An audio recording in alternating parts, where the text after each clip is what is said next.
Alright. We're live. It is Tuesday.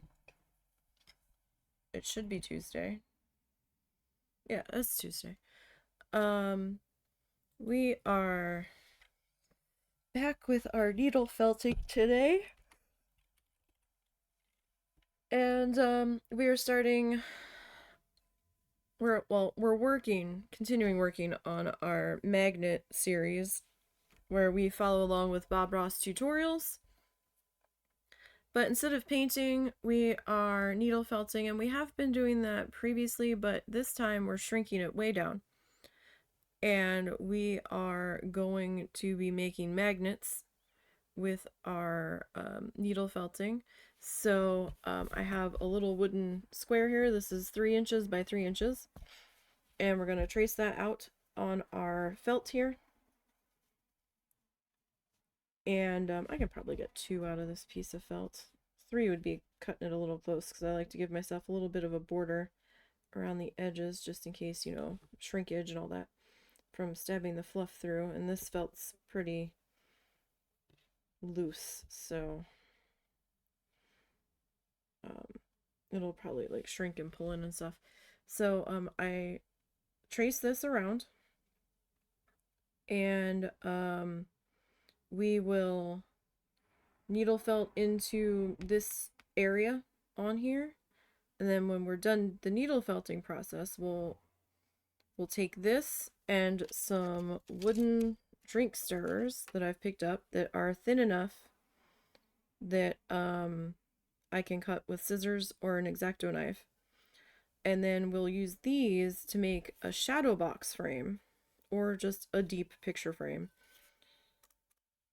And we will build a frame and then slip our needle felted piece inside of it, and it'll look like a little tiny piece of framed art for your fridge.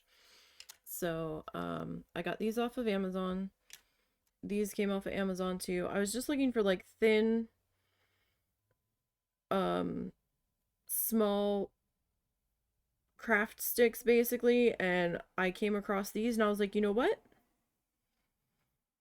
I would prefer them to be a little bit wider, but I can work with these. And so far, the other 3 that we've made have worked out fairly well. So we're starting our 4th one today. So we're going to pop the link in the chat here.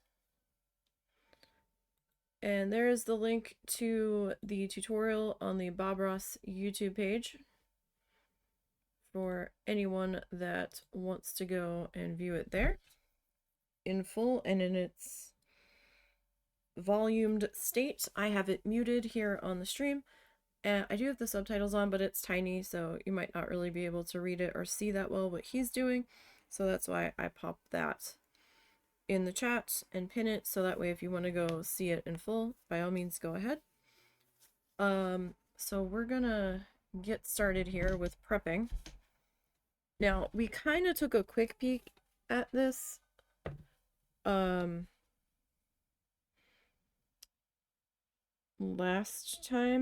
last week, just to kind of see what was in store for us. And I think it's going to be a little more of a challenge on this one, but we'll see. We'll see. Trying to make sure I've got enough of a buffer to the side here. I'm just using a pen. Doesn't have to be anything super fancy.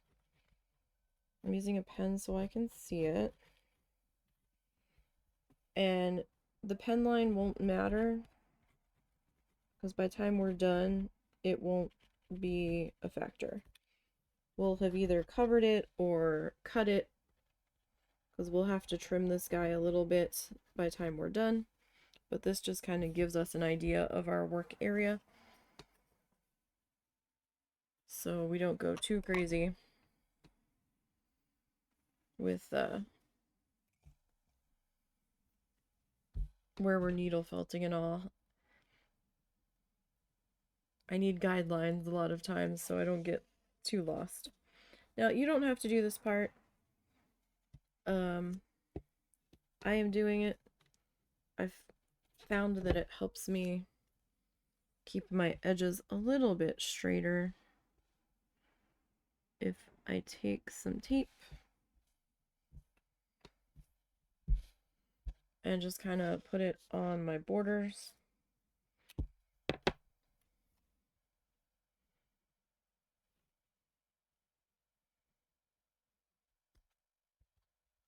I find it just gives me that little bit of an extra guideline here.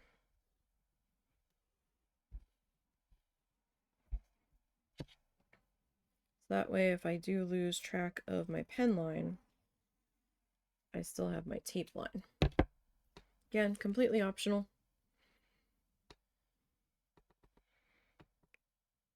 And this is just some, you can use masking tape, painter's tape, something that's gonna stick to your felt. I think this is drafting tape. I don't know, it was the only tape I could find at the craft store that wasn't like tremendously expensive. I kind of prefer the tape, as weird as this is gonna sound, the masking tape from Dollar General, but that's just me.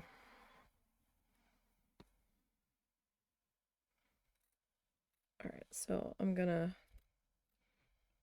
cut the extra felt away because we don't need all that hanging around, and these 2 bits of tape can come off. I got a little carried away with my tape there, and I don't need quite this much extra hanging about. Again, this is just personal preference. You don't have to go this far, but it makes my brain happier, so kind of what I'm just doing. And these bits that I'm trimming off, they don't need to be straight or perfect. They can be all kinds of wiggle wonky, you know, whatever. It's fine, because this, all of this outside of our little square here is going to eventually get cut off anyway. So, you know, it's fine. Don't stress it. It's okay. It's going to be okay. We are only worried about in here. So, that there and that there. That needs to go there. Okay. We need our mat. I tried to clean it up as best as I could earlier. I got a fair bit of fluff off of there from our previous one, but some of it's gonna stay embedded in the mat, and that's fine. That's just gonna be how it is. I'm gonna set up our needle here. If I can get it out of the handle. One time I did put it a little too solidly in the handle. Had to get a pair of pliers to pull it out because I just didn't have the hand strength to pop it back out of there. Alright, so I'm going to put my finger protectors on in the hopes of reducing any silliness that I might decide to do because my aim is terrible. So, let's find our tutorial here. One of these windows. It's one of these windows.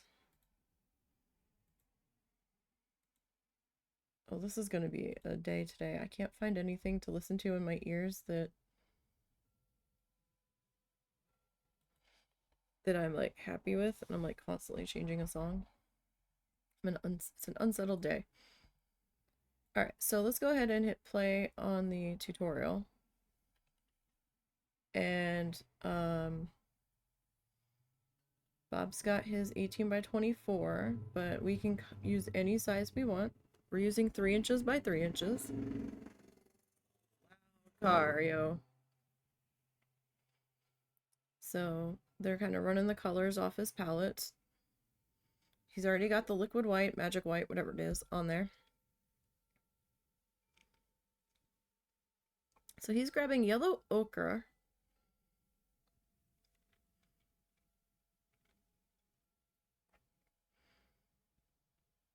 Huh.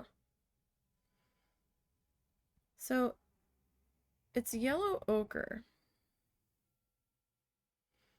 And it's mixing with the liquid white that he's got up there. So it's kind of turning into this light orangey color, kind of like an orange tan. I don't know what color yarn to use with that. Oh, he's mixing a lavender color now. Oh dear. Alizarin crimson and phthalo blue. More crimson than blue. Okay.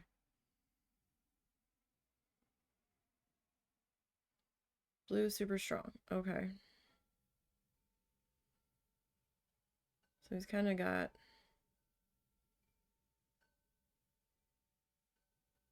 He's making a mess.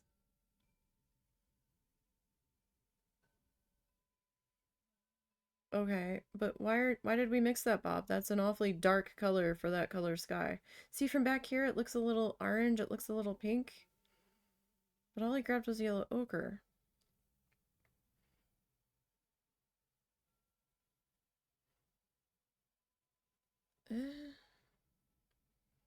Okay, well... Can I see how far down he came with that yellow again? So it's kind of like the top half, basically. Pretty much. Pretty much, top half. Okay. So I need to figure out what color yarn we're going to use. I did not do any pre-sketches for this. We're just winging it on these. And so I don't have anything plotted out. And I don't know what color I'm going to pick here. Like I have a yellow ochre type color. But that's like straight out of the tube. Which would be like my mustard color. But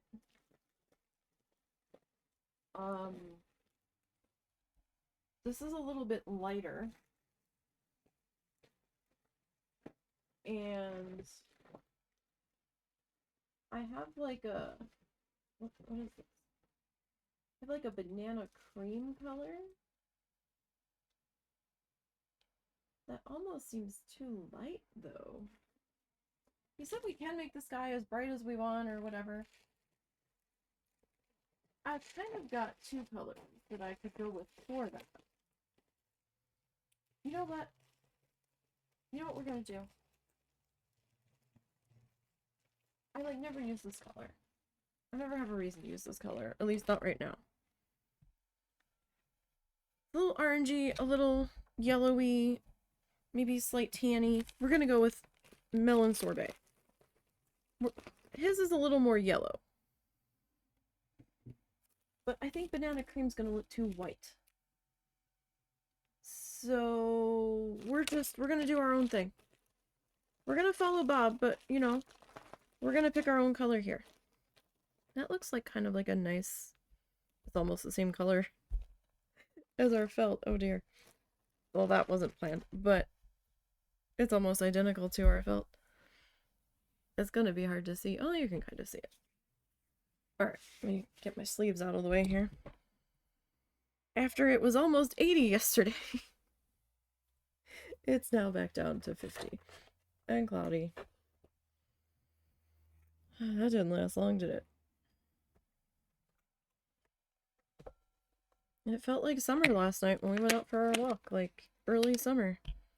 I was like, husband, this is so wrong on so many levels. It should not be this warm here in February.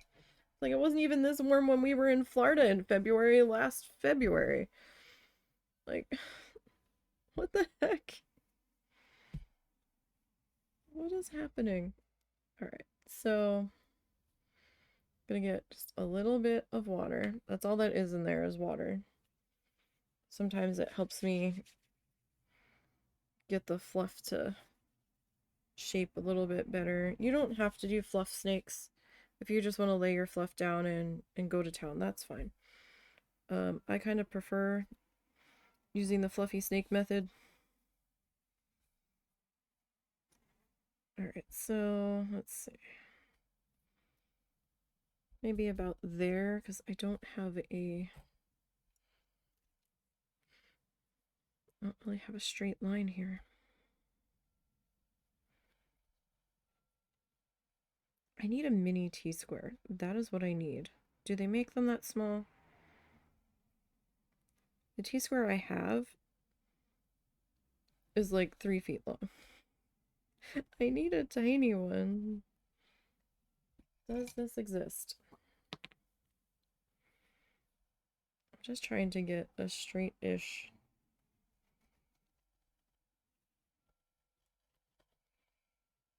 horizon line here.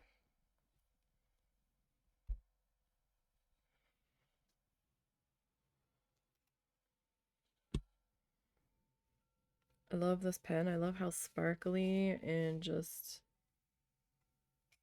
all the colors that are in it. I have a pink one that's just like it.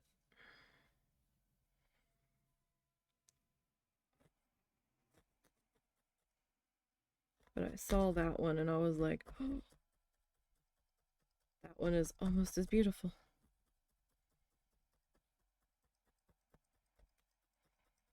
I don't know what I'm going to do with it when the ink runs out, but...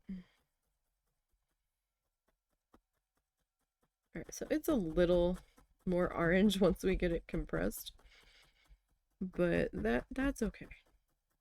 It'll be okay.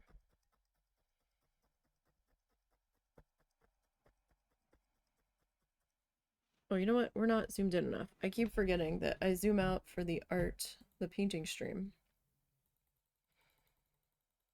And I need to zoom in when we come back to work on this guy. How's that feel? Does that feel close enough? I don't know. Like my one screen, it looks huge. Okay, we'll go with that for right now. If it's too close, let me know. I think we're okay. We're working small, so I just want to make sure that I'm zoomed in enough so that y'all can see what we got happening.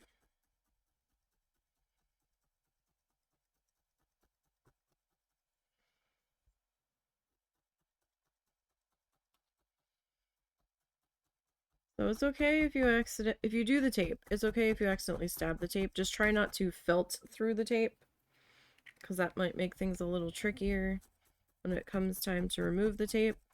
Although I guess we can just cut along the edge, but like stabbing the tape happens for me because my aim is terrible.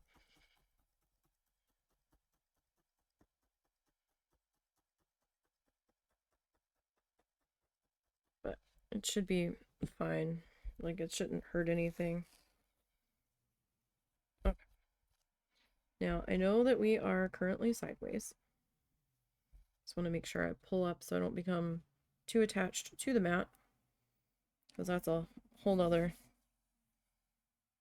can of problems there. But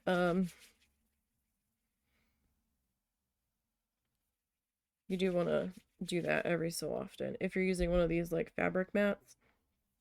Foam mats might not need to, like if you're using like a harder scritchy foam, or I've seen some people use like squares of house insulation foam, like the foam sheets, but the noise bothers me something fierce. So these wool mats and like the felt mats, they're a little bit quieter and they sound more like you're walking through gravel or snow, which I can tolerate a lot better than the scritchy nails on chalkboard hard foam. And one person that had popped into the stream from time to time said they made their own mat with like burlap and rice or whatever.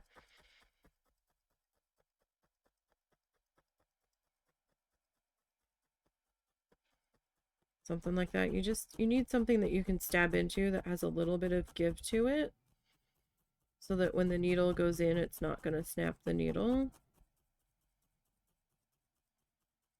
You just need some kind of cloud backing so that the needle can go through your fabric and come out the other side without damaging whatever surface you are on. So having this mat allows it to go through the fabric and into the mat. Kind of like a, oh, what are they called? Like those needle holders, you know, that you see sometimes that are shaped like tomatoes or stuff that you poke your needle in so you don't lose it. Except you're repeatedly poking your needle felting needle into this.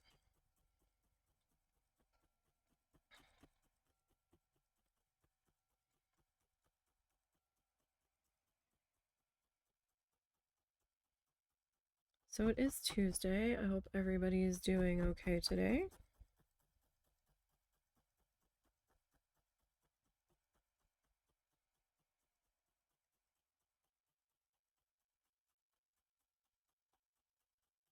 And we are just kind of getting started here. Now, I have not watched this tutorial in full. We only kind of took a sneak peek at the end result last week.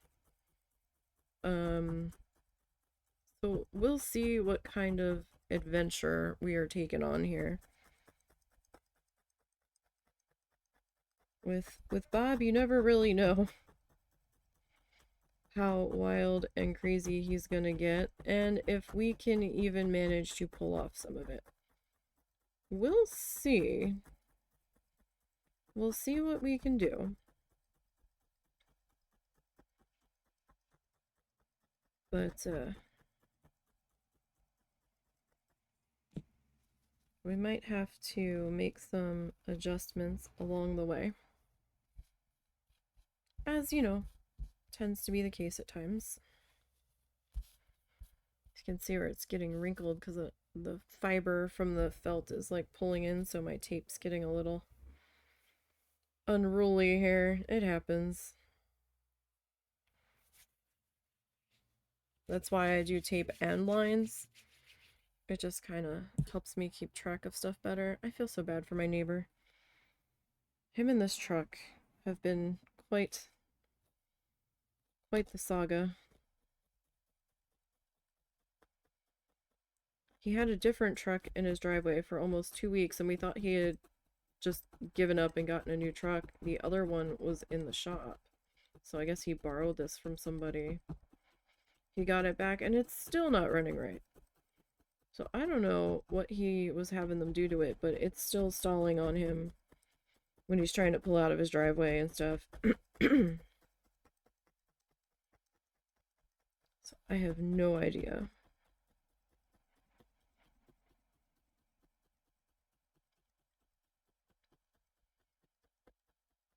What on earth he was having done to it, but at this point, I can only imagine the amount of money he's sunk into this thing.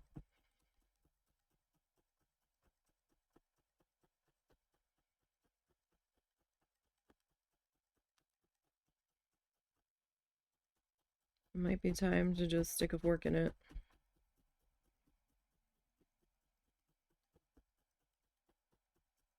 I forgot to grab a drink. Dang it.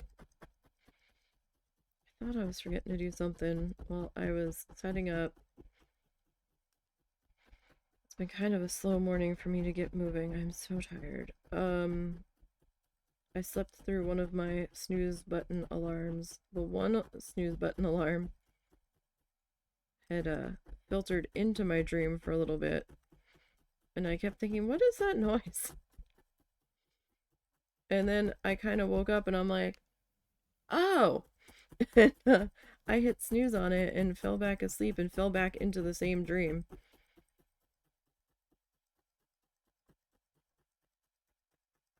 And I kind of had a bit of a headache when I woke up from the way I was laying. My body did not appreciate the way that I decided to fall back asleep at one point.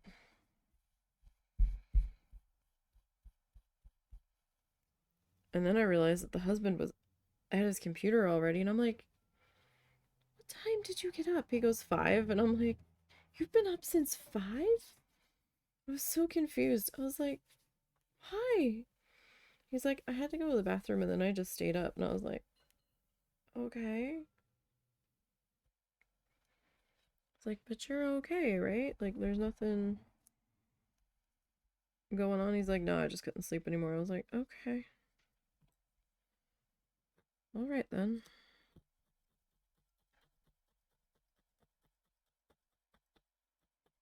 I was so confused because usually I hear him get up,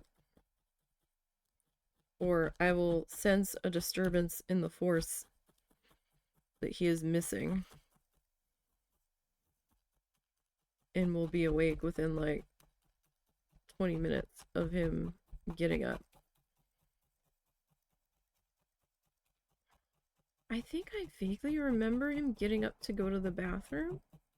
Maybe? And I fell back asleep because I guess I thought it was closer to the alarm going off. I don't know.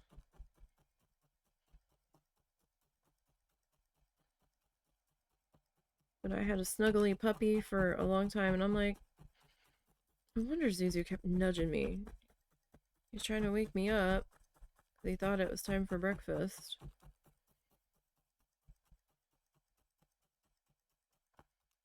It was so hot in this room last night. We turned the heat off, we had windows open.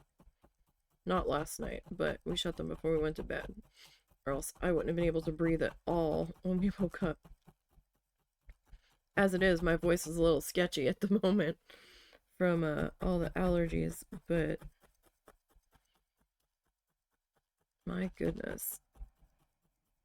So we had just some sheets that we were sleeping with last night because it was so warm in here, and he gets mad. Doggo gets mad when we have the sheets because he wants to be under the blankets. But we have like those t-shirt sheets and we sleep with the fans on, and for some reason if I stretch out the t-shirt sheet like real tight over me, the air from the fan passing through it cools me down pretty quick, and then I'm freezing. And then I have a blanket on. So I did that so I could tolerate having the blanket on me with the sheet, and then he was happy and he's like, okay, you have a blanket. I was like, yes.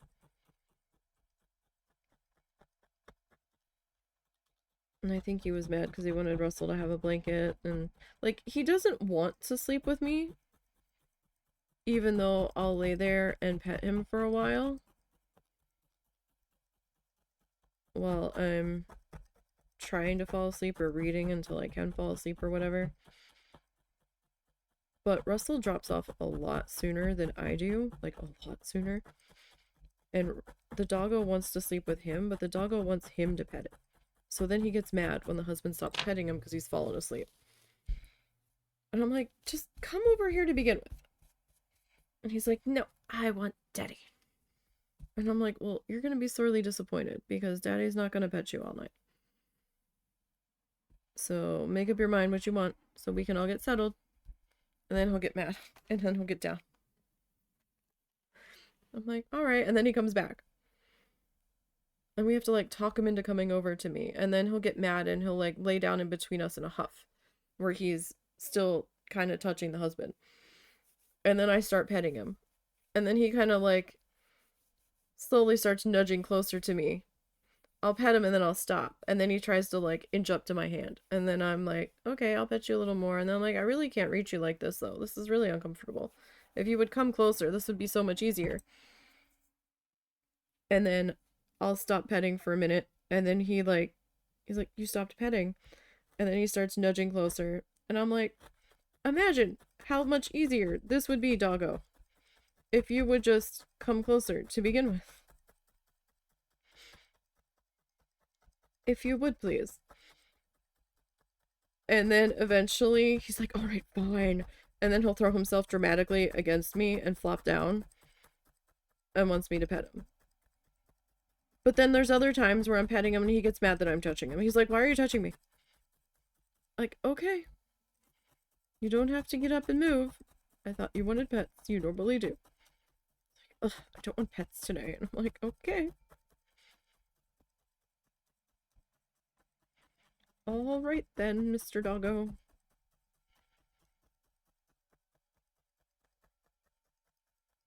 Obviously, I am not Zuzu's first choice or even his second choice. I am third choice. Second choice is my mom.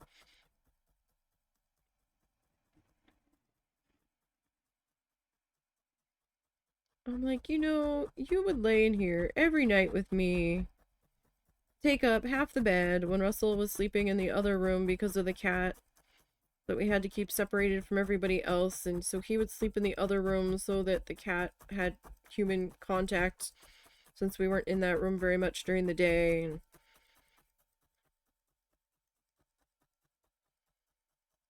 we couldn't have her out with all the other cats because Cal kept trying to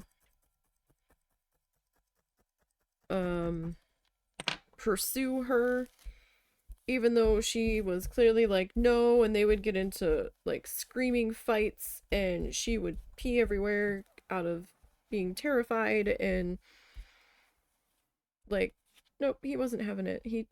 Cal's a hard-headed cat. That's all I can say, is that he is one hard-headed bastard.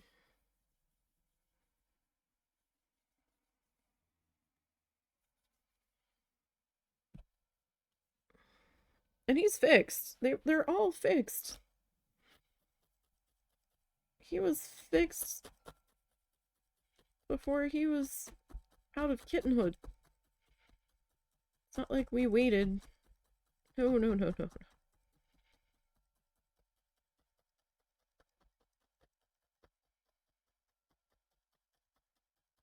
So this color is going to be a little tough for me to see if I have any thin spots on it, as I am just now realizing, because it's pretty much the same color as our base color. It's not exactly the same. Like, you can see some differences here. But I did not choose my base color wisely today. I kind of went to grab what was on top, and what was on the very top was white, and I'm like, I don't know if I want to go with white. White might be a little much. I should have went with the white. Like, I'm not too concerned about the very edges, because what doesn't get trimmed off on the very edge will more than likely get covered with the frame.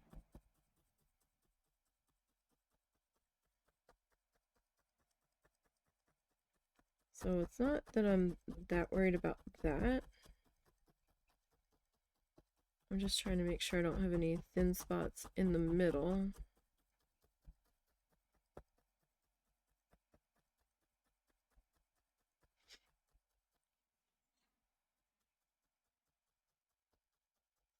Everybody's doing well on this Tuesday. Doesn't feel like Tuesday. I don't know what day it feels like. It just doesn't feel like Tuesday. I'm also kind of thrown off because I didn't get any work done on the tissue paper project on Saturday. I was kind of pissed about that, to be perfectly honest, because I only have so much time to work on it.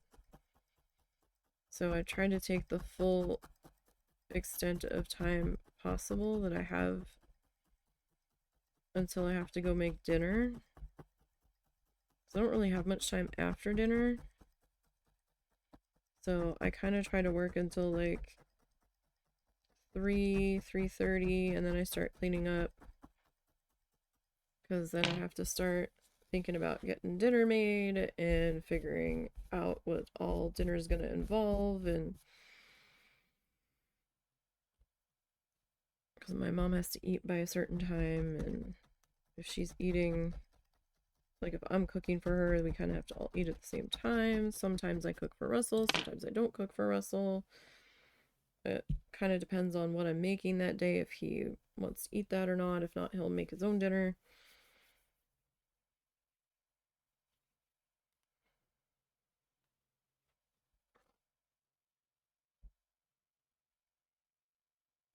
We don't always eat the same things. And then I have to do dishes after we've eaten. Sometimes we go for our walk and then I do dishes, and then by the time I sit down it's like 7:30. And we try to go to bed no later than 10. Some nights that works better than others. Some nights we start going to bed around 9. It kind of just depends on how the day's been.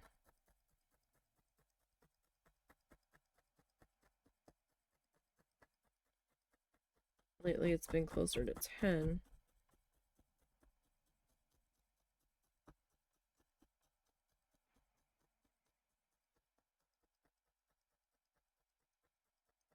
So at night, by the time I get done dealing with everything else that I have to deal with around here, then I'm trying to video edit and twist the tissue paper for the tissue paper project that I'm working on at the same time. I've gotten pretty good at being able to twist it one-handed because I need my other hand for the mouse as I'm doing the video cuts and everything. So that way, left hand is twisting paper and right hand is doing the editing. Most of the time, I can do pretty decently with it. I was gonna try to get some video editing done this morning, but he let me sleep in a little bit. And we forgot my mom had a doctor's appointment this morning. So as he went to go ask her if she was walking with us, she's like, well, I have the doctor's appointment in like an hour. And we're like, oh, fuck. I didn't know anything about it. He knew, but he forgot. He's like, oh, right. So we'd already told the doggos that they were going to go this morning, and so Zuzu was being extra impatient. He's like, let's go already. And then I was like, well, shit, we already told them we were going. He goes, no, we'll go. He's like, we'll go do a recon. Quick trip to the one park that, it's a newer park in town. It's been around for a little bit, but it's like the newest park in our town. We've never been to it, so I wasn't really sure where exactly it was. And they have a little dog park there that's fenced in. And they've got some soccer fields. There's a little tiny walking path that goes around it. It looks like there's 2 walking paths, but maybe the other one is just a sidewalk entrance to from another subdivision. I'm not sure what it is. It could be that. If that's the case, that walking trail is really small around it. It's a very tiny park. But it's nice. They've got some playground equipment for the kids. They've got an accessible swing. And there's some soccer fields there that nets look like they've seen better days. And it looks like they've got solar lights all around the walking path. There's some benches and stuff.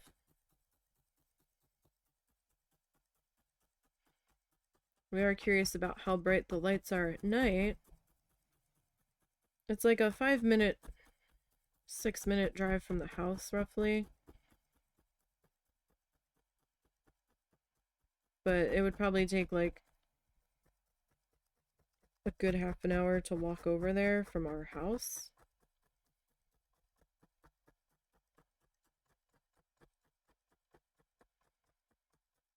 And it is probably super dark back that way. It's just such an odd place for a park. It's like in the middle of a subdivision. it like shoots off the one side and is back behind a bunch of houses. And I'm just like, it seems kind of hidden. And my husband's like, yeah, it seems kind of underutilized. Like, what? I'm like, I don't know. There's like a drainage creek running through it.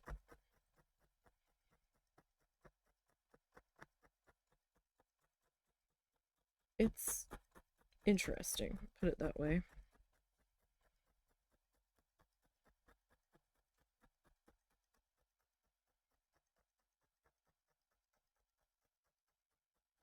Aw, our wedding song came on just as he pulled into the driveway.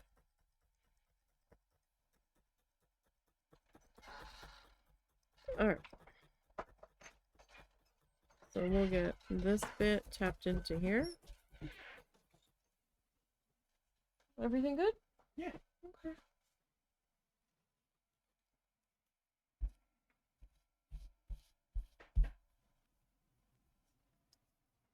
Oh goodness, okay, that is getting pulled in. My tape's getting all untapedified. Alright, let's pull out another chunk of this. So this color is Melon Sorbet from Paintbox Simply Chunky. Probably should have just went with the yellow. That banana cream. But it's so light, like it almost looks it almost looks white. Or like a cream, and that wasn't really what I wanted to do here.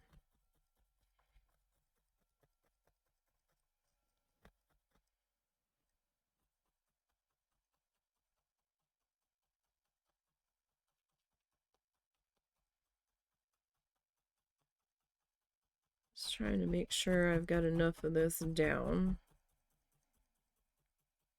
So we don't have any thin spots, because it looks like, I don't know if he's putting clouds in this or what, but he didn't do much blending on that sky before he like jumped in to this purple lavender tree color. So I'm not really sure what to expect here as we go along.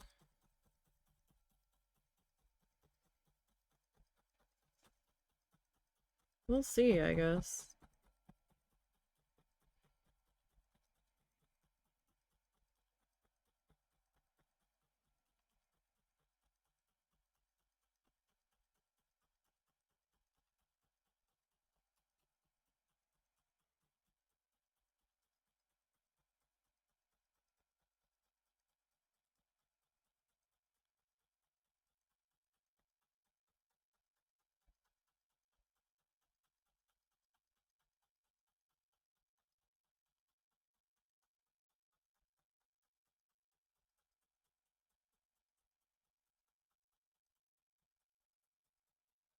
Alright, so let me pop that up.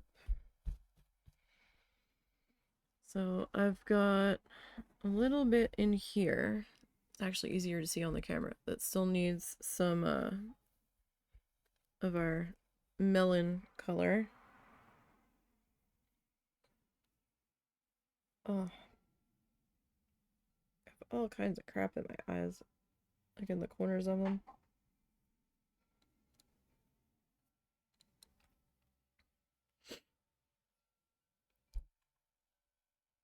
In such a rush to get out the door to get the doggos to the park earlier. I have to take some Benadryl. Did you get the other stuff? Mm-hmm. Haven't gone to God yet. Do I need to bring it in? Nah, it's just Okay.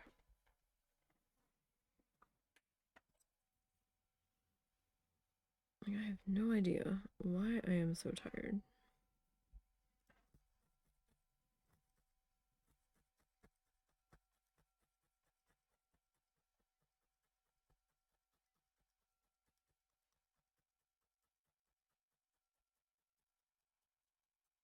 Alright, So we'll get this worked into here. Now, even though my tape isn't on the line exactly anymore, I can still see my line right here. So we're probably fine there. Because like the last one, we had to trim it a little bit off of the edges. Now, the first one that we did, I took our guy here and measured in the lines. Now, see, that looks crooked. But I measured in a width of that, so I knew where I absolutely could not go past.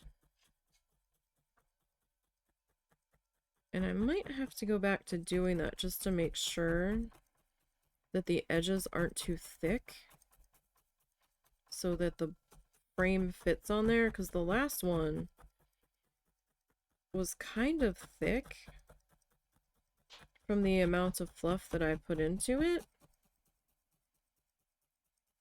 And I had a tricky time getting that frame attached. So I might have to go back to doing that. We'll see what happens after this one. Like, these are still kind of experimental for me. I haven't really honed and perfected the best way to get these guys made just yet.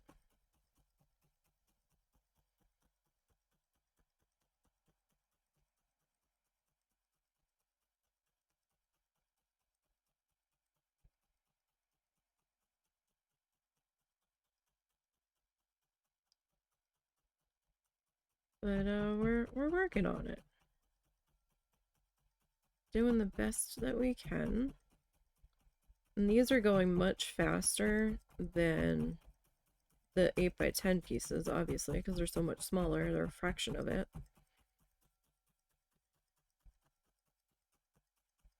Now, I haven't done any speed felts of these yet. I'm still working on a couple speed felts from last year that I owe you guys.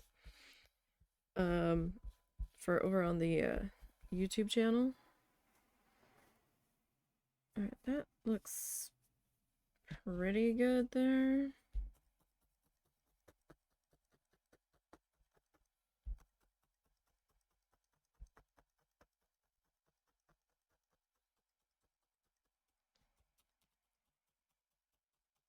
Alright, just kind of making sure that we're all attached there.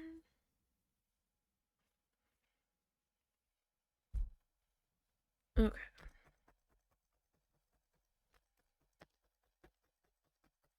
It does feel weird because like that corner's kind of cut off. Maybe I should add a little more to that corner, but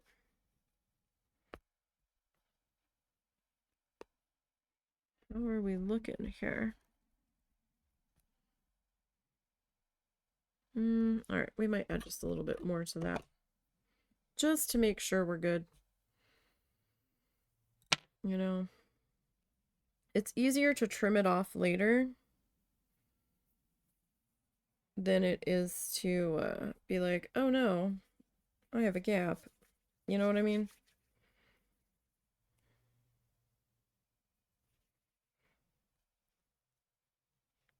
It's a lot harder to come back in and adjust this after I've cut all the extra away, when I could have just not been lazy and filled it in now.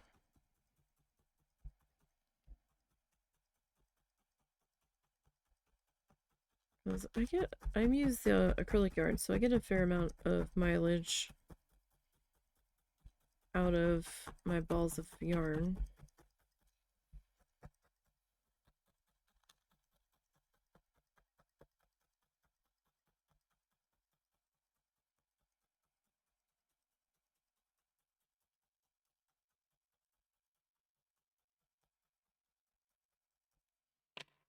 Okay. You don't have to do this part, but I just like to brush it down on the back. It just makes me feel better. Okay, so I'm going to take that color and I'm going to pop that back into my Ziploc. I need to replace this one Ziploc. When I was switching over to the larger bags, these are like sandwich size, I started switching over to the quart size. When I was going through all of my yarn stash, I was trying to go through the colors and switch the bags over and fluff more of each color so I had more on hand. And this was taking me weeks because I was also adding my new yarn colors to it. And I'm like, I need to get this yarn box off of the floor. So I just kind of stopped halfway. So I still have some of the sandwich size. This will need to get switched over to the quart size. All right, Bob. Now, what are we doing with this lavender color?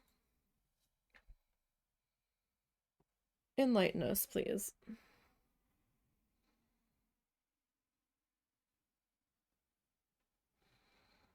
So he mixed that lavender color. And he's using the top of his brush to just kind of get like some shrubby kind of looking things that are kind of far away.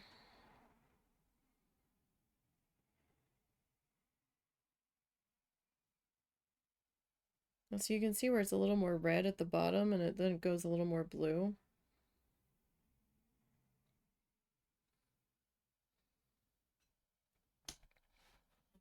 All right, so he's kind of putting in kind of like foggy, misty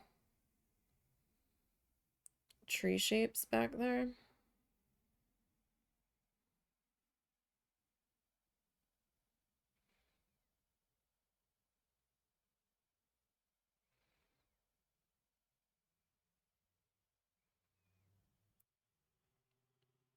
Okay.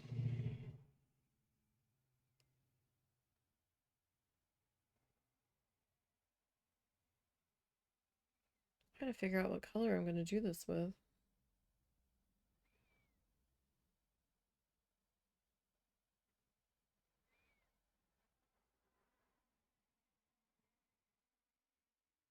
Okay. So he's just kind of going to town with this.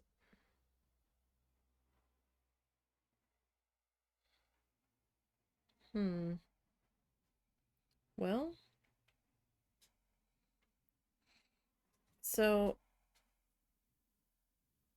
he's kind of softening out the bottom.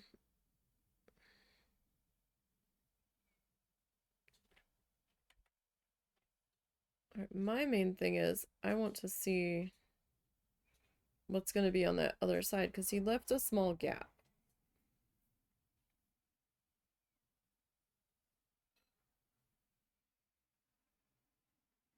Oh, are we taking it all the way across? I have no idea what color to use for this. I'm like trying to run through the list of purples I have in my brain. Oh, what are we doing? We're changing the... Bob, don't be changing the color.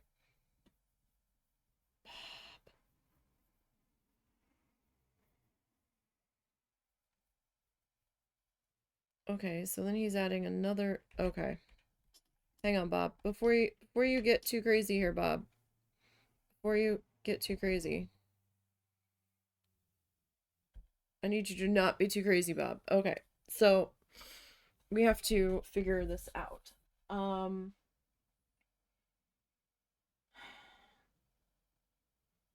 So it's kind of like misty back there, and it's not very bright. Hmm. Then he brings in another one that's a little more reddish purple. So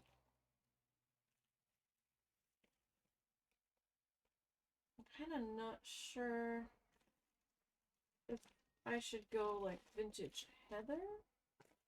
If we go like vintage heather,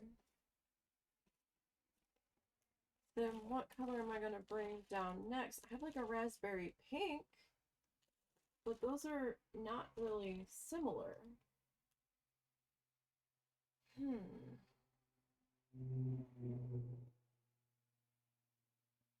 So I'm not really sure like what darker purple. I don't want to go too dark either. So I have kind of like a dusty lilac, a pale lilac, and those are kind of more on the blue side. I think maybe the vintage heather is probably our best bet. So this is more of a reddish purple.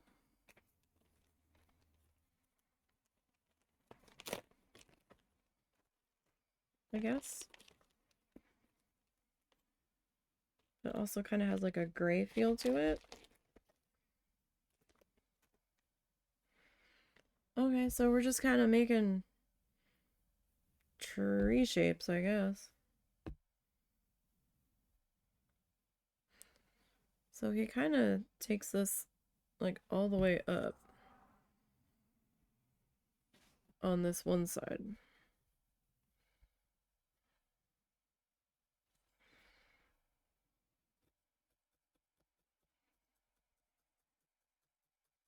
So we'll see how we can go here.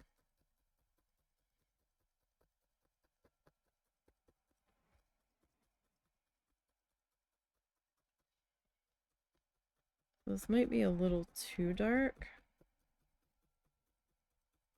but you know, we kind of have to work with what we got here. This is going to be very colorful, put it that way. At the very least, this is going to have quite some colors going on here. So I don't really know what to expect by the time we're done. But mine's gonna look a little different than Bob's, of course, because we're using yarn and not paint. And it doesn't quite blend the way the paint does. And I'm not saying you can't blend yarn colors. That's how they get these colors, with dye and then blending other colors with it when they're first making it. But they build those strands up. It's just a lot more difficult to kind of get the same sort of effect here as the paint. So it's already going to look a little different than what he's got going on. But we're gonna give it our best shot. All the time doing this, and I'm still so nervous trying to put this stuff together.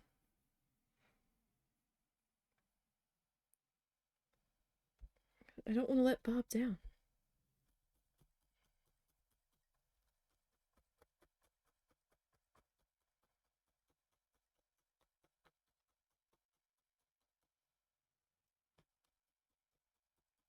Like, part of me kind of wants to know, is it just the salesman in Bob that's telling people they can do this? Does he actually think any of the photos that people take of their stuff and send in to him of what they've done, does he actually think they look good, or is he just humoring them? Like, that's what I want to know. How much of it was genuine in his love and passion for painting? And how much was it trying to give people confidence to do the thing so they would buy his stuff to do the thing? You know what I mean? Part of me just wonders about that.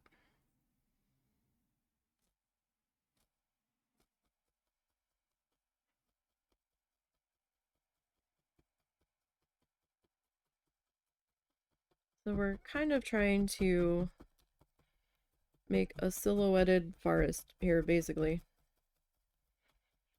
We're kind of going for tree and shrubby, bushy shapes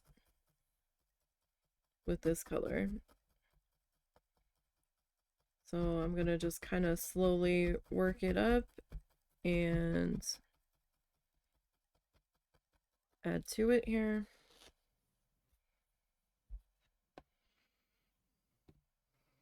And kind of try to match his shapes, or at least, you know, the area of his shapes, at least. So I gotta keep in mind what's gonna get cut off with my frames here. So if I want this bit in here to show, I'm gonna have to make it a little bit thicker.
Okay.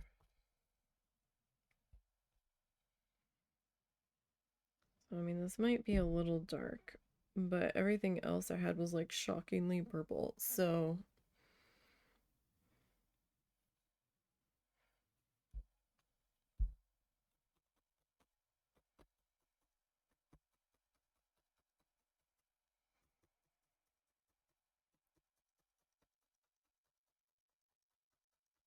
it was on the much bluer side of purple.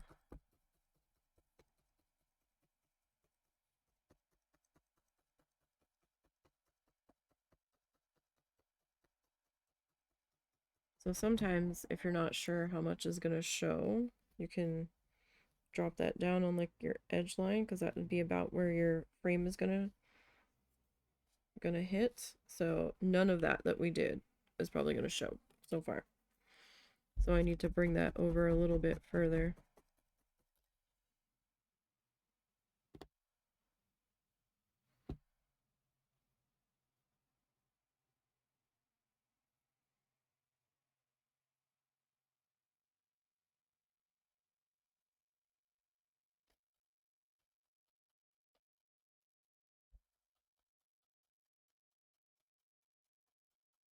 That was one helpful thing about doing the grid lines in there before, because then I could scrunch it a little bit better and gauge how much was going to be visible outside of the frame.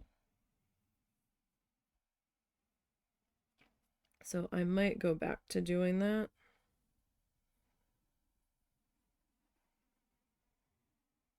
At least so I have the visual.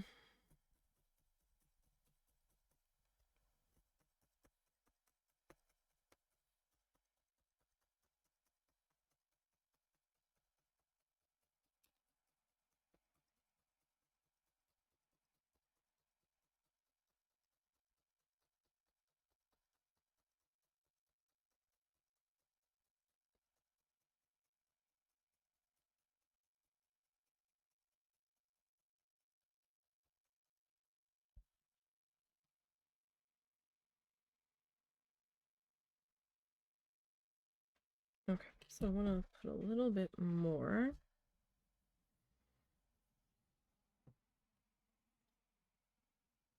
Kind of in that spot.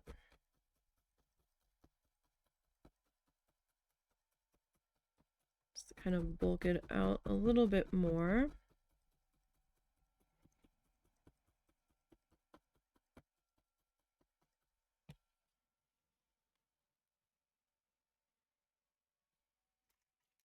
I'd pulled these out because they were in a container, so it's gonna be easier. So you really can't see much of that at all.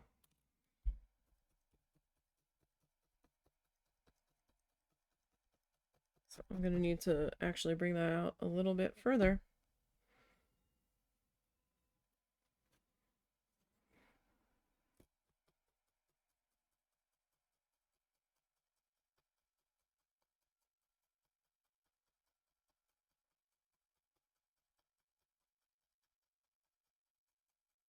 Like you could just start to see something peeking out there. Oh, bless you.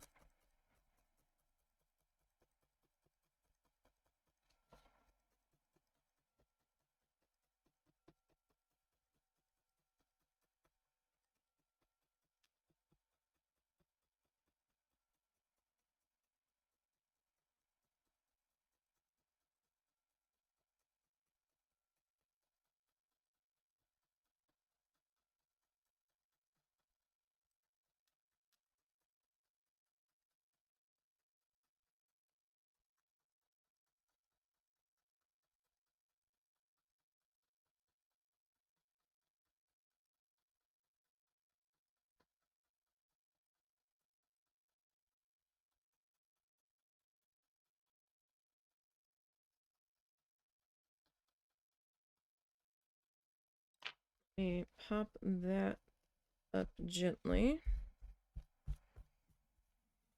Gosh, we're really gonna have to shave this guy down.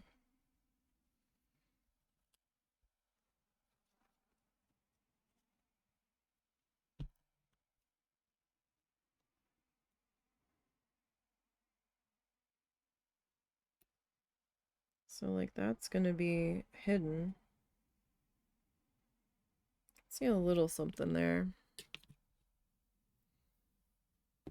All right.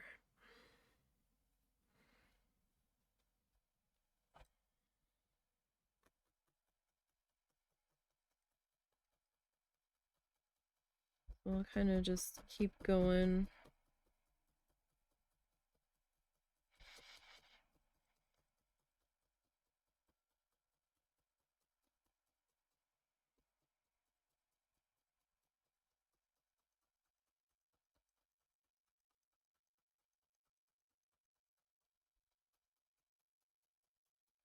In our shrubbery shapes here. So this is basically going to run almost all the way across here.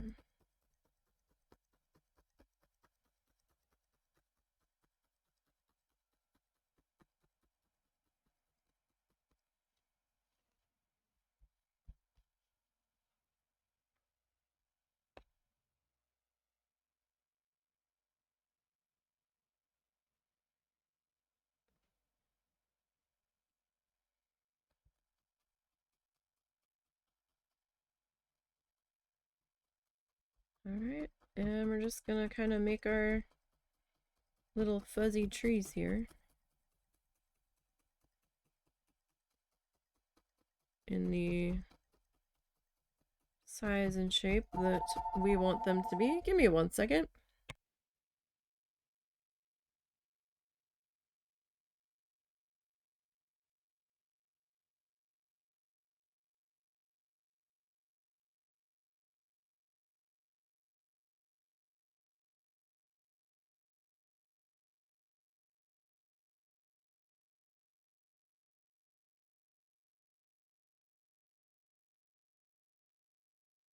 Alright, sorry about that. I was making sure that somebody had picked up the phone. It was ringing pretty loudly, so I didn't know if anybody was going to get to it in time before it started saying who was calling. Sometimes it spouts out a phone number, sometimes it spouts out a name. Sometimes it just says a city. I didn't want that to be quite public, not knowing who it was. Phone is nowhere near me.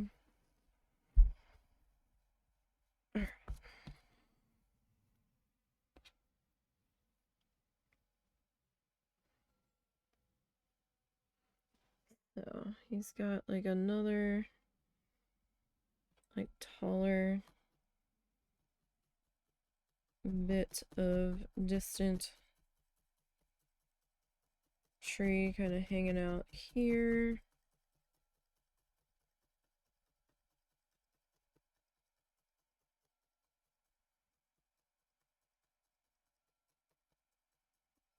Now, I don't have any weight on this. My finger's just kind of gently resting on it. Just kind of trying to keep the needle from grabbing all of it at once.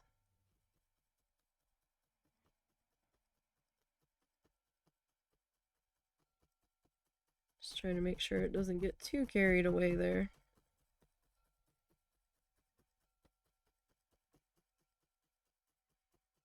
I don't know how I feel about this one yet. I guess we'll kind of see what happens as we go. But, it's, ours is going to be colorful. Like I said, I have no idea what color to do for this, like, darker pink purple that he's, like, tossing in there. Like, I don't know, man.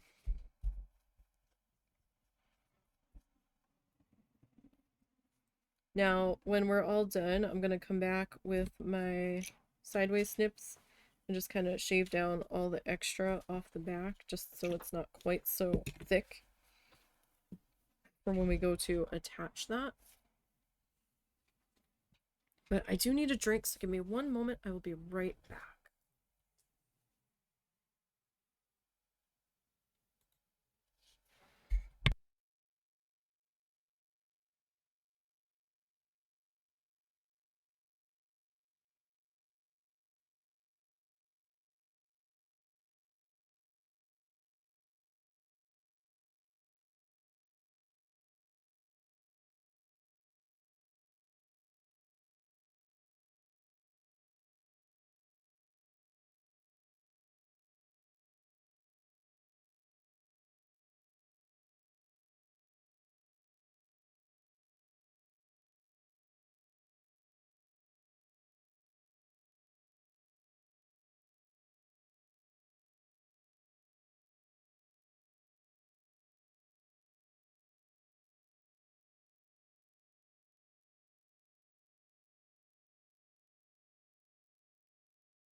Alright.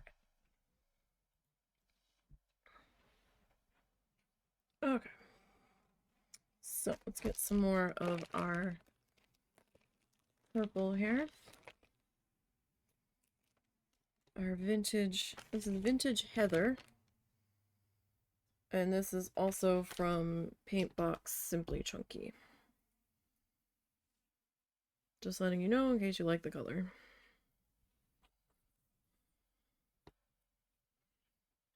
Alright.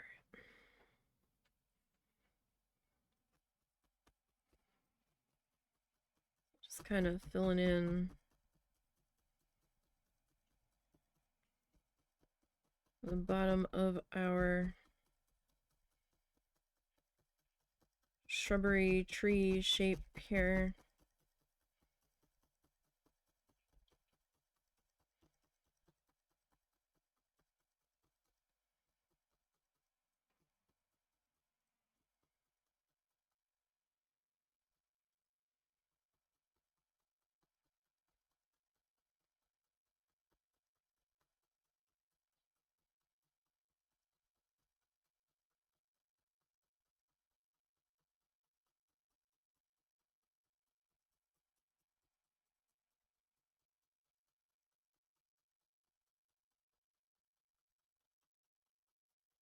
So I do have some of that background color kind of shining through the tree.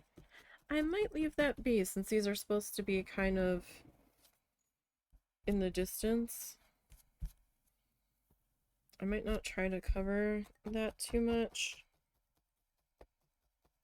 It kind of depends on what's going in on top of it. But I mean, the center of that does look kind of naked though, now that I'm poking around some more at it. Alright, well, let's see what happens as we get the bottom of our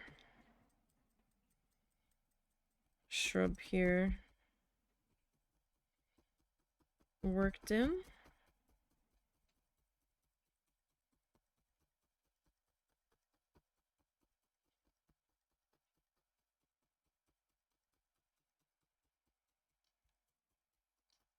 Not really sure where this guy's going.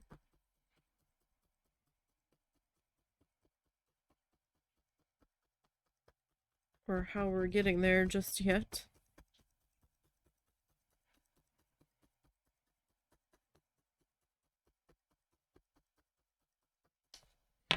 Alright, that needs a little bit more along the bottom here.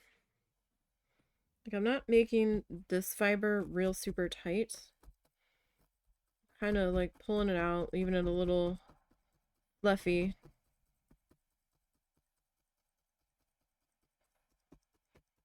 A little bit more wispy before we start stabbing it into place.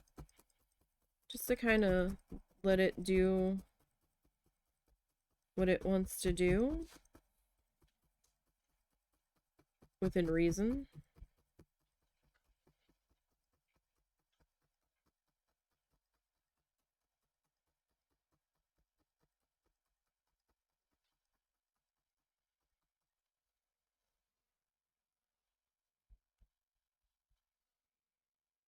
Okay. So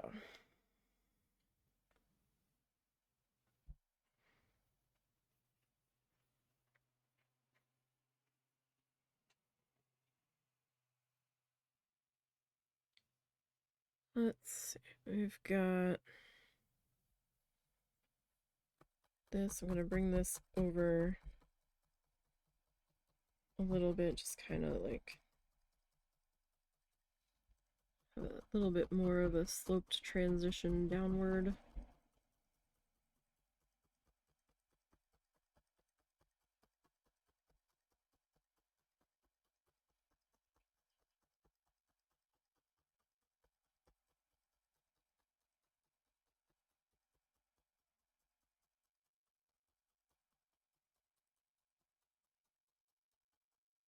Okay.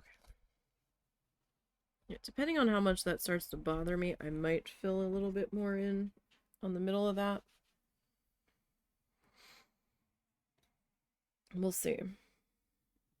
I'm trying to just kind of let it do its thing back there, but at the same time,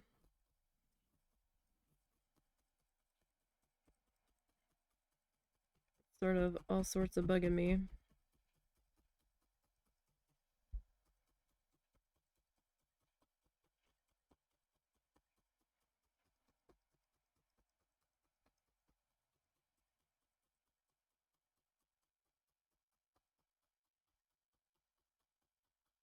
It just feels like I was lazy and didn't fill it in.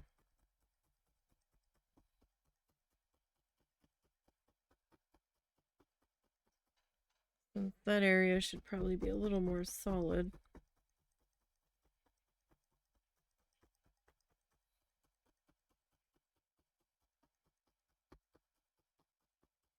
Right, how far over is this tree line coming in here?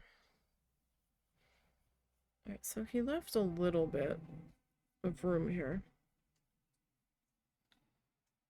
So maybe to about here-ish.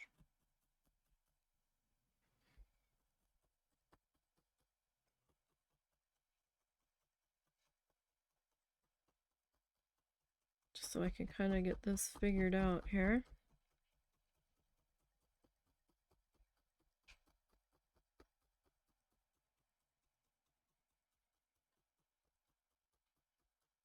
I'm gonna give this a little more height. I just was trying to figure out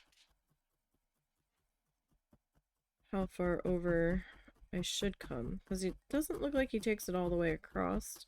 So imagine we're gonna have something hanging out over here eventually.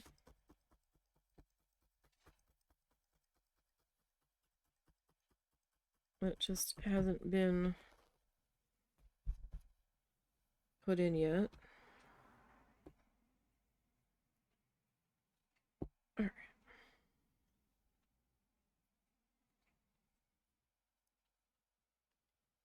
So you can come up.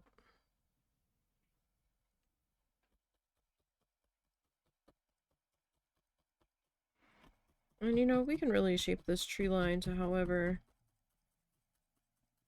we really want it.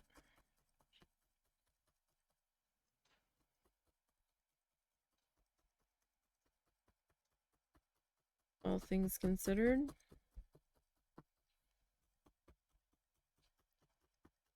I mean, it's not gonna be a carbon copy of Bob's, that's for certain.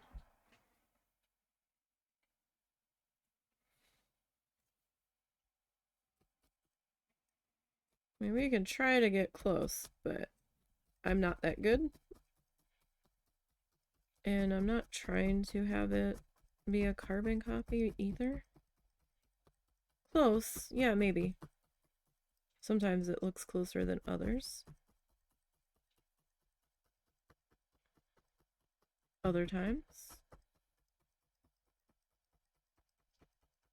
not at all.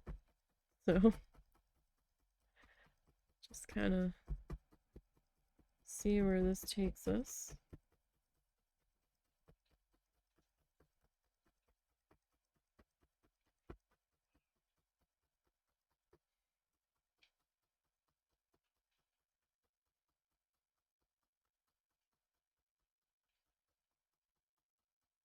Alright, now I'm going to add a little bit more in there now, because that should be a little bit more filled in.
Okay, so I tried to make that horizon line a little bit straight.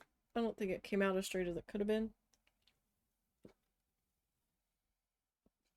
But we tried, right? So I think maybe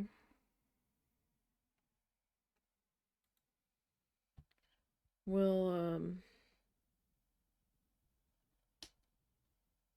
take this up a little bit higher over here. Because he kind of has it, like, not super tall, but this end piece is kind of a bit taller.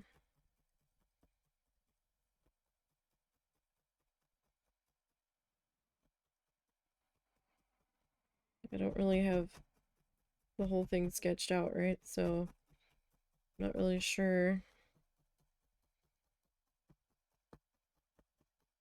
what to expect for what's coming. So I'm trying to make sure I don't get carried away.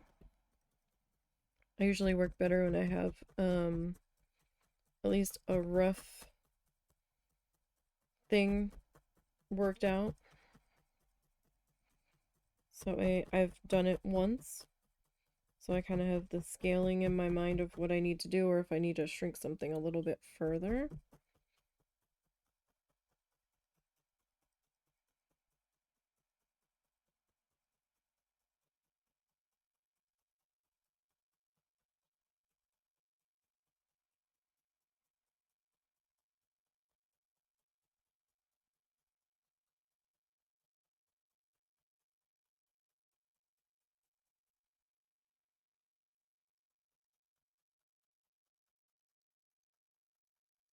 And I don't know, like we didn't see very much of this next color that's going in, so I don't know how far it's going.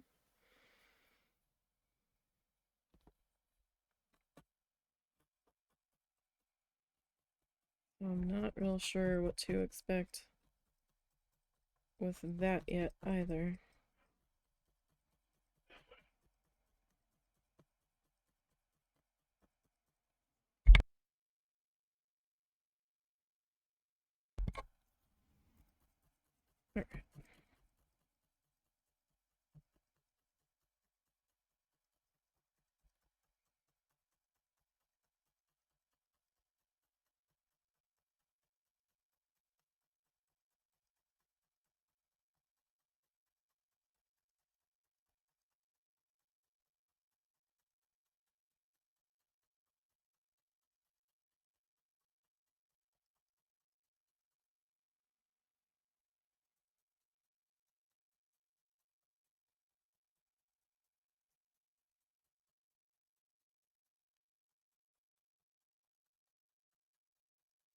I kind of want to put a little something more in there, just so it's not quite so close to the ground.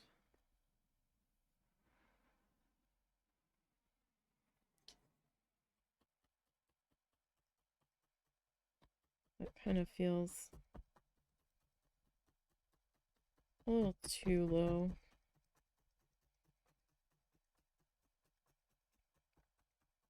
for a distant tree line.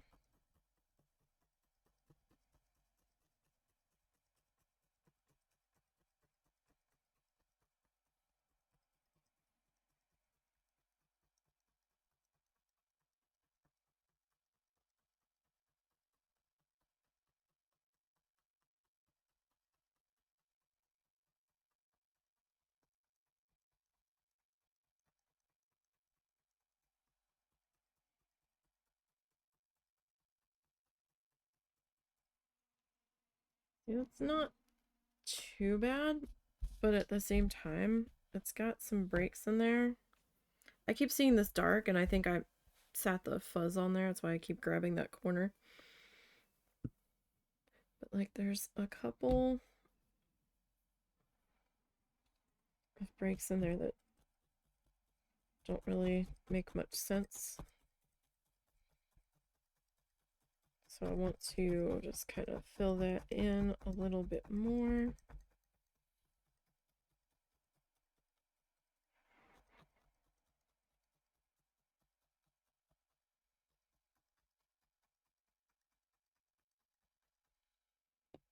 And then this in here, I feel like is a little too short as well. So I'm going to take that up just a little bit.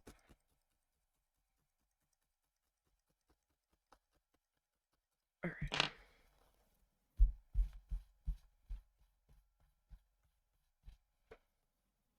So we'll see how that does us. I'm going to rotate my mat here.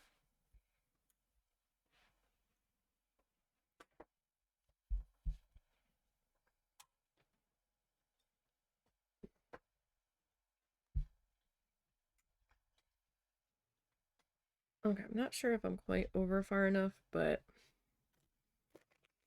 he does say we can make it how we want it to be, so I guess ours is gonna be that way. Alright, so we are 2 colors in. And let's, we're 5 minutes into the tutorial. And let's see what we got in store next, Bob.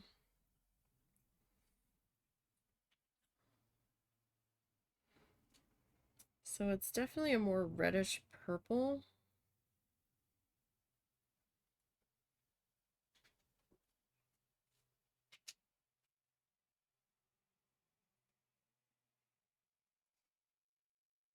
That he's got kind of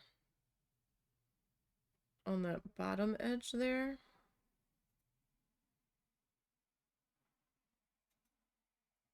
Is that the only place he has this?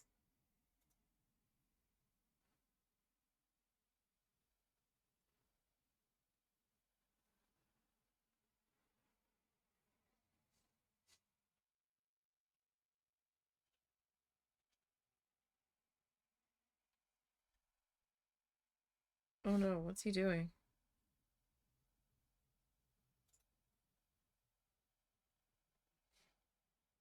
So he just took phthalo blue and yellow ochre.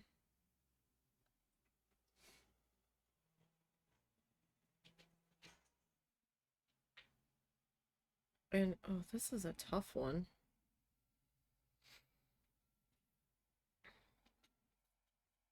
And he's adding a little bit.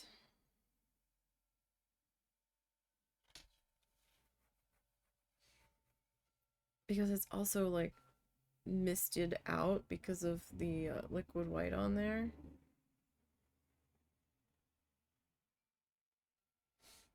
So it's definitely kind of blending its own thing here. Oh, now he's gonna take, all right, so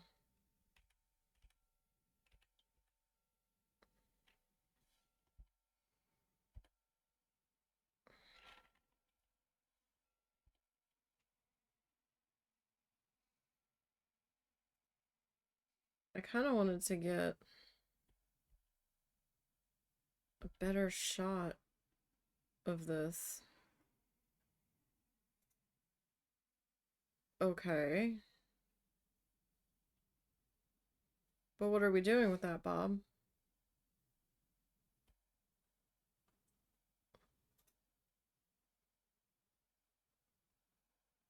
Uh...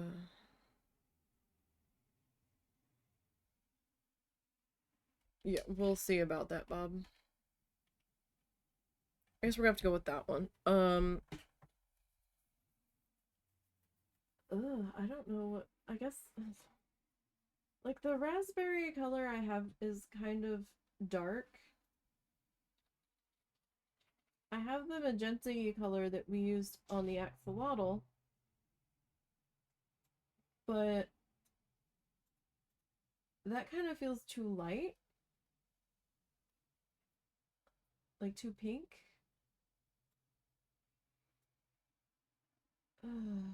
Okay. And I don't really have a color that kind of looks like this color that he just made. I mean, I have this jewel color. Or, what is this? Marine blue. That's a little, well,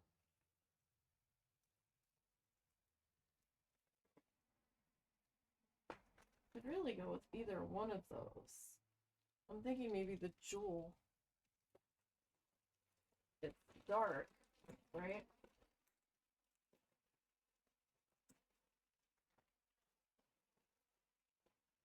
But it kind of has a bit more of a green tone to it. Oh no, that's very much more green than this. Huh.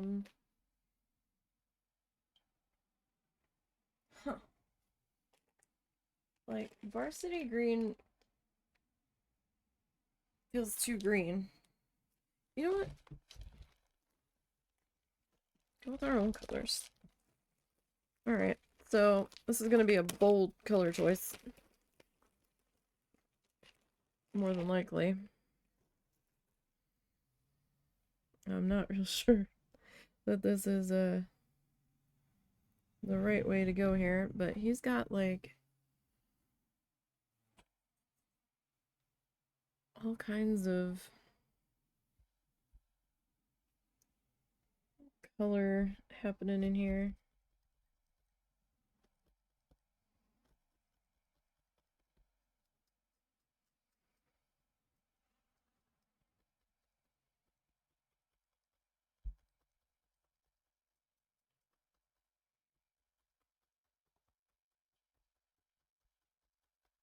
But then I kind of need to overlap this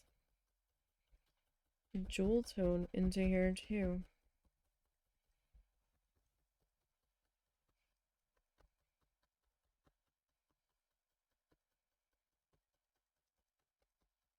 And I kind of don't want to come too much lower than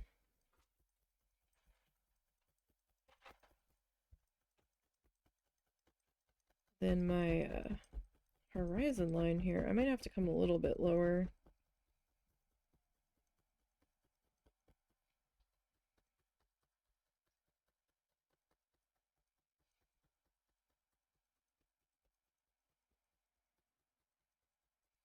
The kicker is, though, that he kind of took this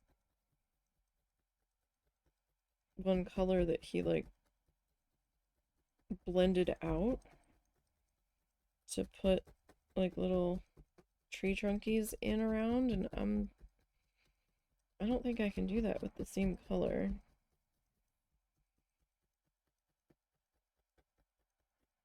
If I do that, I might grab maybe our smoky brown that I have that's a little bit grayed out.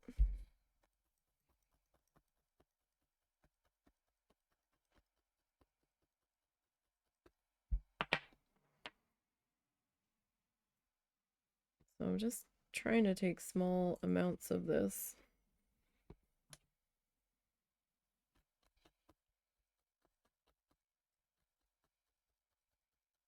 To kind of put in this little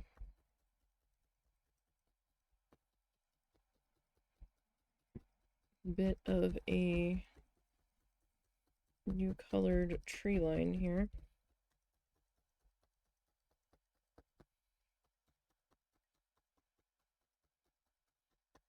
Let's see if we can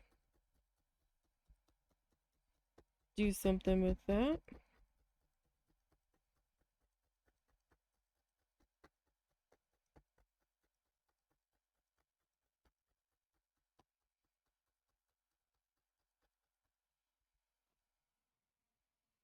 All right, so I might actually bring this down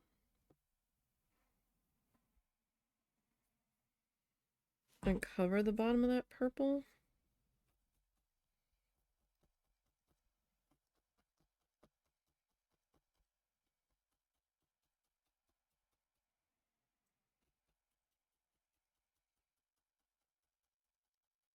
Just so that when I bring that other like blue-green color in here, if there's any breaks in it, it'll show this color more readily through it.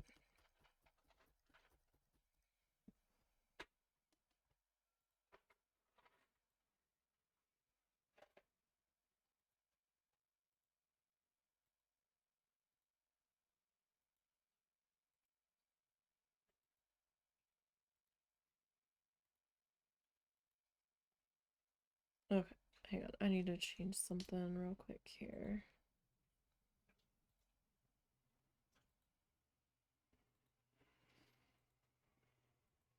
Just give me one moment. Okay.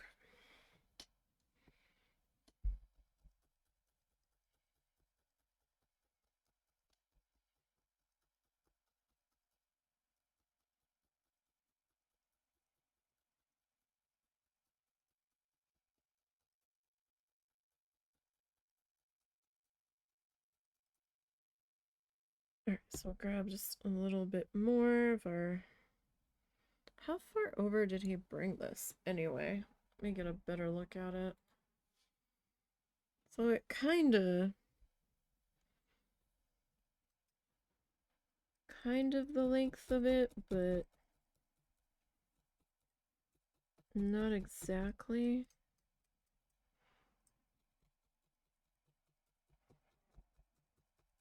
But I mean, if we want to bring it the length, we could.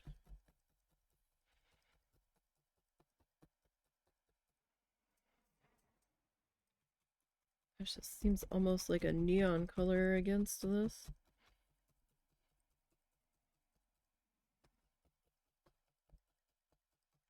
What is this color exactly? This is raspberry pink. This is also a Simply Chunky paint box color.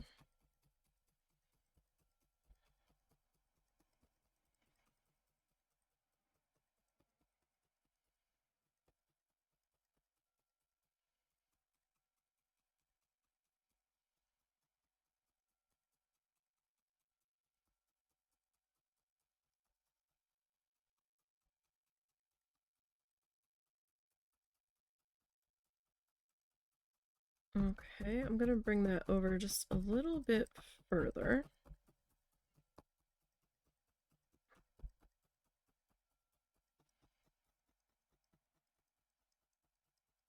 After I'm happy with the coverage here.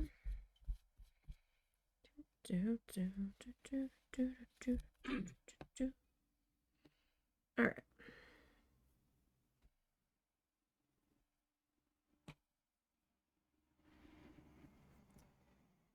So again, just another little wispy bit.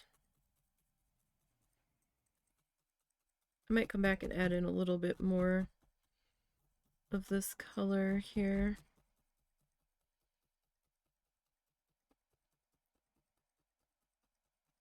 Along this bottom edge. We'll see though, because I'm going to have that other color, so I might not really need to.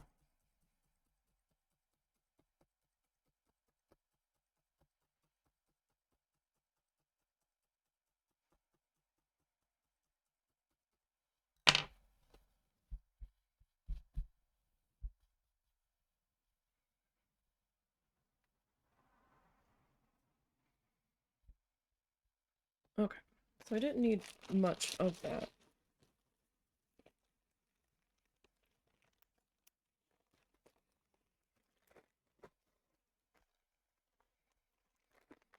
Now his is a little more green. Ours will be a little bit more on the blue side.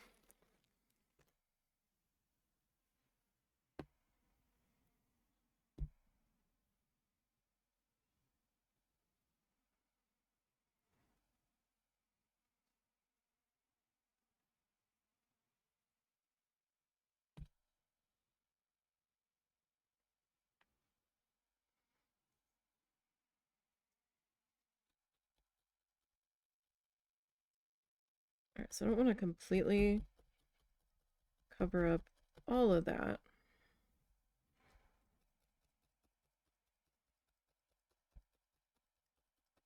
So I want to be like maybe halfway up it.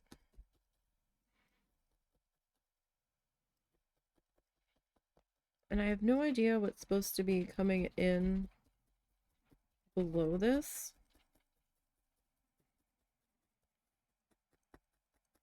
And I think that's why I'm the most nervous. Because I'm not sure what exactly to expect here. So I don't know how solid to put this in.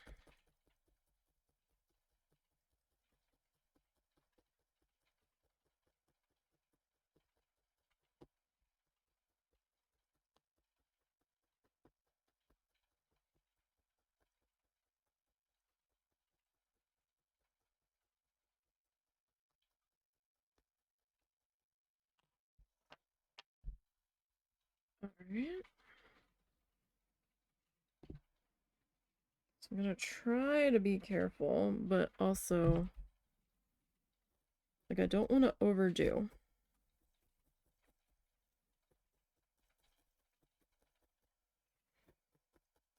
But I also don't want to underdo either.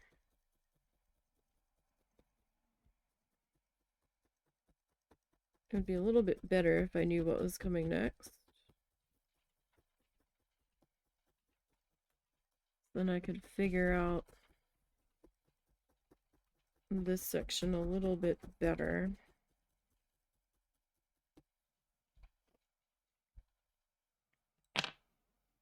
Okay. So I kind of want this to be somewhat ruly. I don't want it to be completely unruly here, but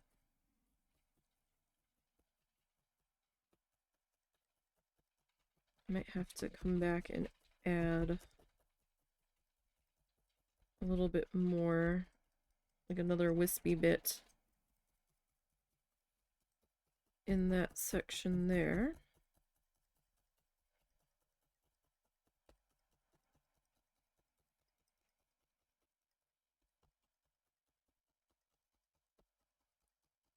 Just to fill in some of the gaps there. Because yeah, that's pretty, that's a little too gappy.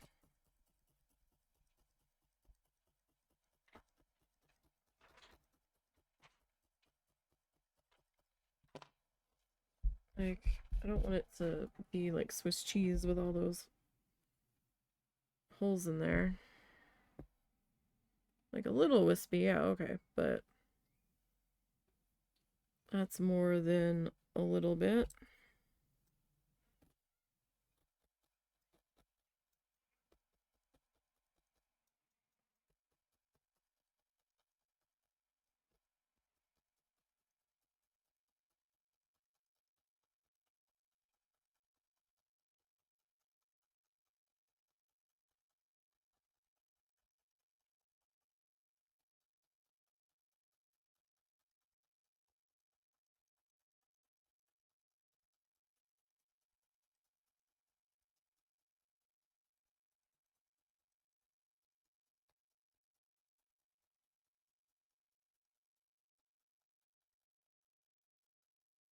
Okay.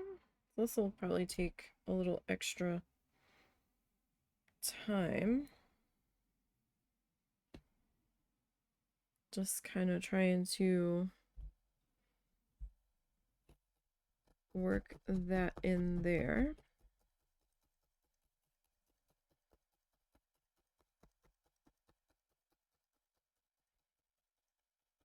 Like, if it was just the pink shining through, I wouldn't care as much, but it's kind of pulling the pink tight. Or at least tight enough where I've got some of the background melon color kind of coming through. Which was a little bit more than I really wanted on that layer.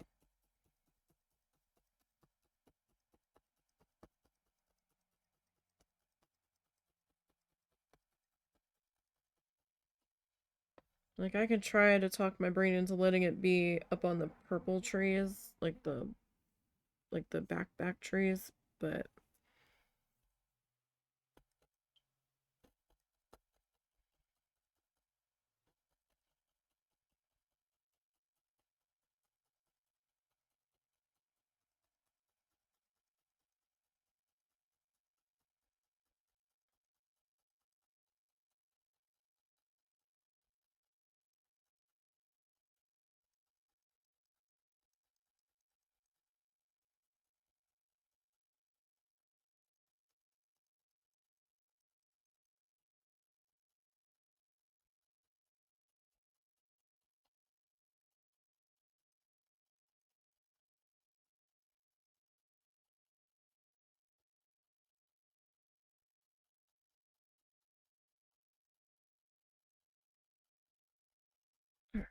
get that worked into there. I'm going to pop this guy up. Do my little brush down here. See, that side's kind of like sticking out already. But you know what? It'll be fine. We'll get them trimmed up and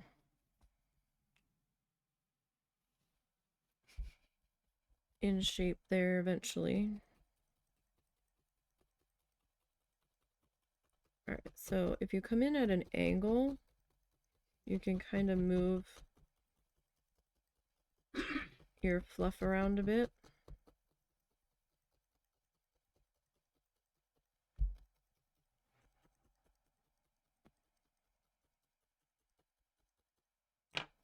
So if you just need to kind of move it a little bit to make an adjustment, you should be able to do that just fine.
Okay.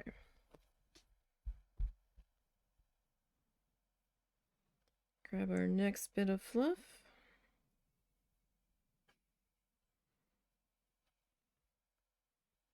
And we'll see about getting that popped in here. I'm probably gonna have to come back and adjust the top of this section. And that's okay. I just wanted to get this bottom edge worked into here because I don't know what's coming next for below this. Like next, Bob started to put in some little tiny tree branches in a color that I don't think I'm going to be able to pull it off with. So either I have to omit that or get a different color.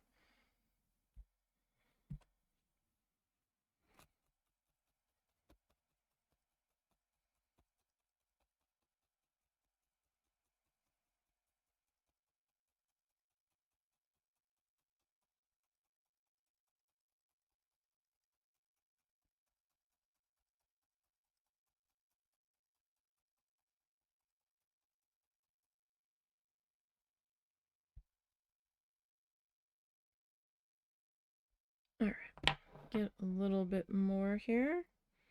Now, especially working this small, I tend to lean towards smaller amounts of fluff when I'm doing this kind of stuff to like trees and things, and then like kind of build it up just because I don't want to overdo it since we are working so small. But you can just go at it with a larger amount if you really want to. You do it how you're more comfortable doing it. I need a little bit more.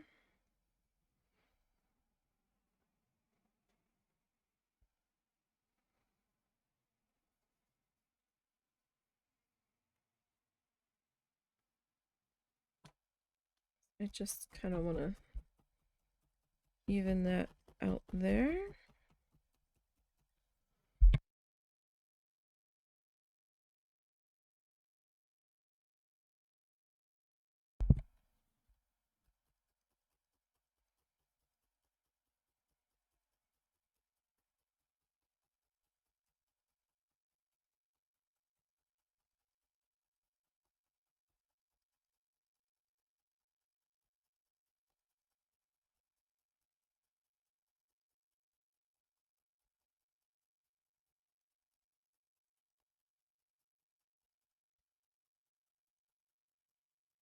Alright, so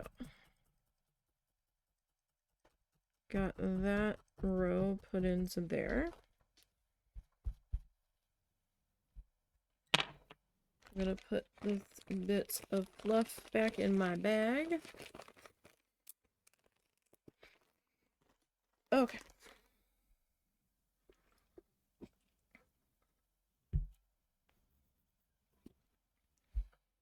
That'd be a good time to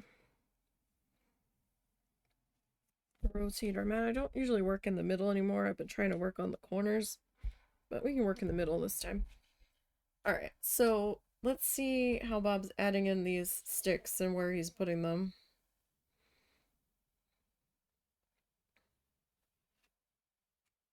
And if I'm gonna bother.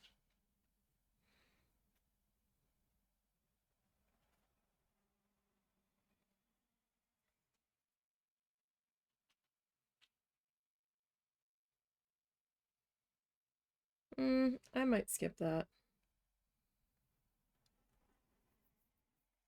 I think it might look weird with what we got going on. Is it that same purple? Black? Excuse me, Van Dyke Brown?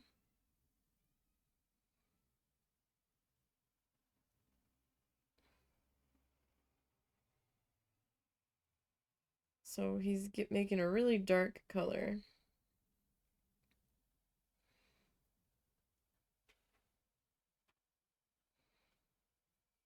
And he's adding some land.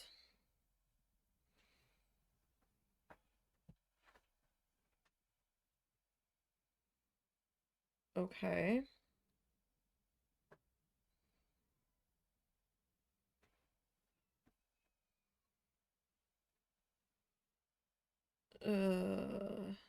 Okay.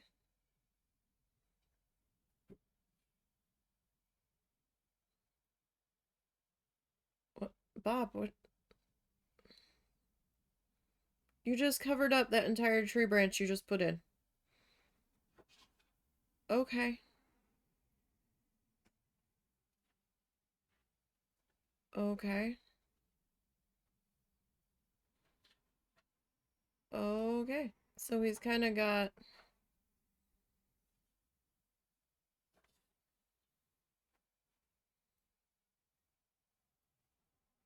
What are you doing, Bob? So it's yellow, ochre,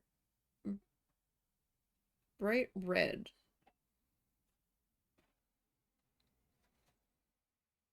So it kind of made like a muddy...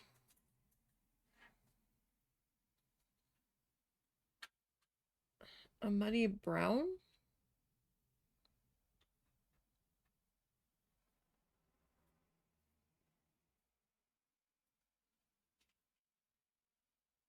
Oh boy. Okay.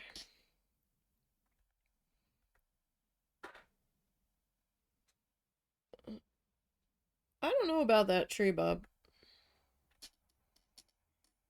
Can I see what color this ground is supposed to look like?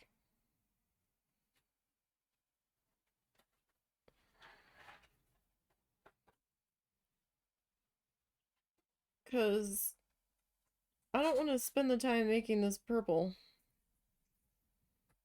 just to turn around and cover it with green. Although maybe I need to. So that way if there's any breaks in the green.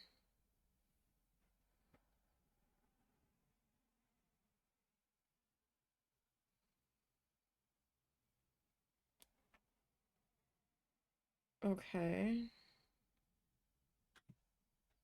Alright, so let's back up. Let's back all the way up here. We'll make that tree go away. And alright. So it almost looks like a navy purple color.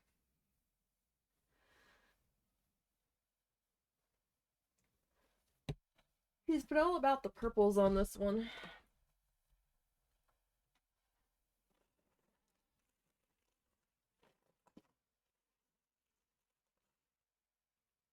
So I have two dark purples we could go with here.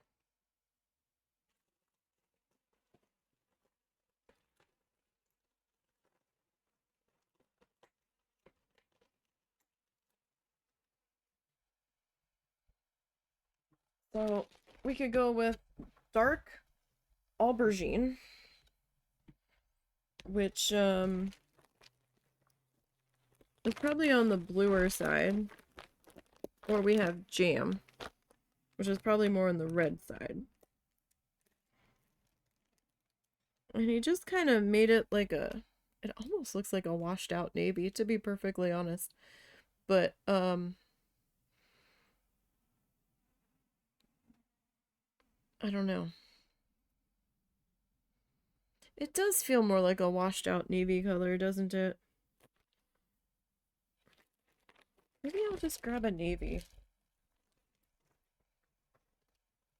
I don't know. These two colors don't feel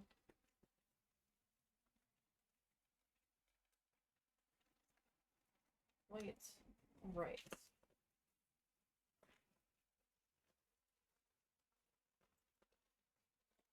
He did black and blue, and he like threw everything and the kitchen sink in there. Hey, here, we'll go with this color. How about we do this? I kind of forget that I have this color because I had to bring it down to the purple row. A little dusty. Hang on one second.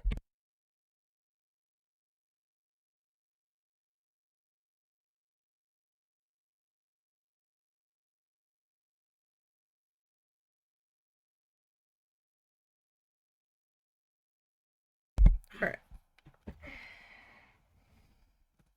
Okay, so we're gonna go with dark denim. I feel like that's a better choice here. Alright. So I don't know how far down this needs to come though. Alright, I'm gonna get a little bit of water on my fingertips. Just so I can kind of get this into something that's a little bit more under control, shall we say. Alright, so this one.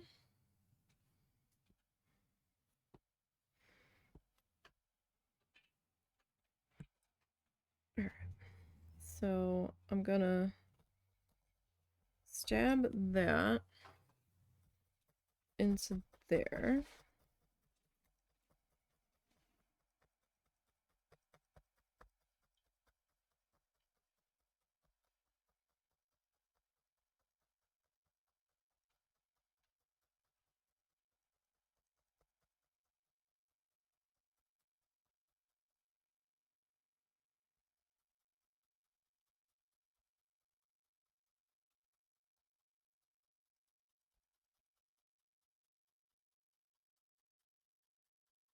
And this kind of like dips down at one point. Or no, it's fine the way it's coming across. You know what? I'm gonna take it across. Just because we've got to fill something in on this other side, right?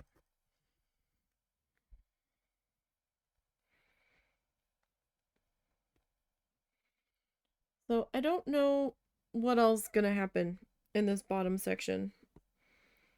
So I kind of feel like we just fill this in with the navy. And we'll figure it out from there. Because if he's just gonna keep going with the grass, like, I don't know if we've got water in here. I really don't know.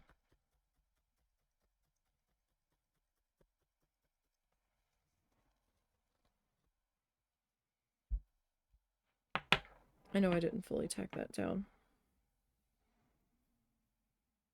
I don't use this color that much, and it's not like that much real estate to cover.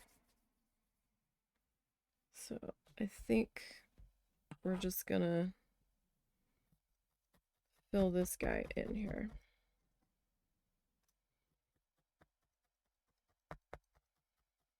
And then we can shape our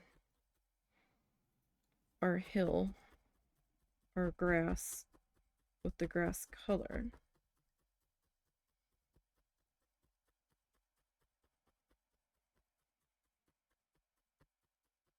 And I think we'll worry about that then.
Okay.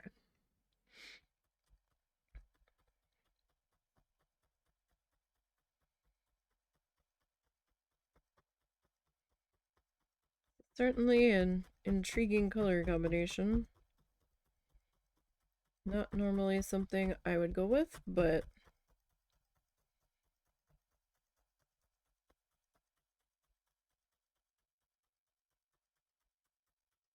not exactly the same color combination that Bob went with either, to be fair.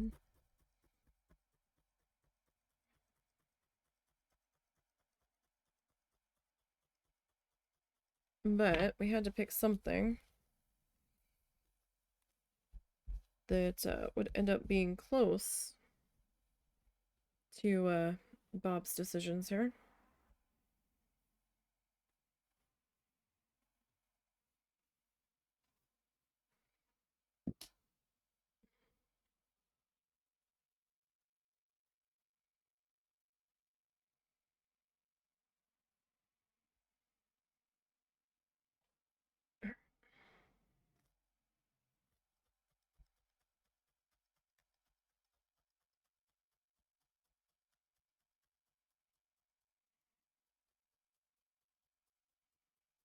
Get our next bit of dark fluff worked on into here. I need to add a little bit more in this section.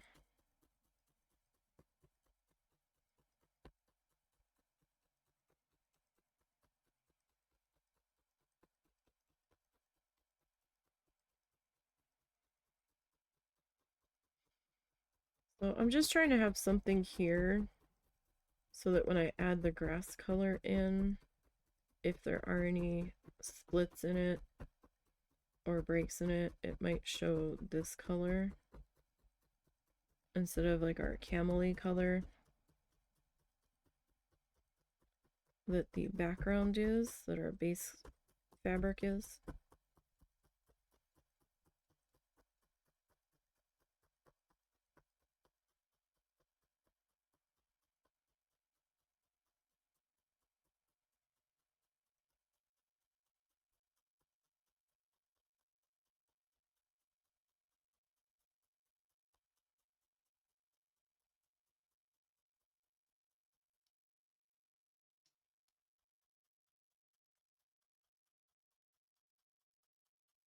Alright.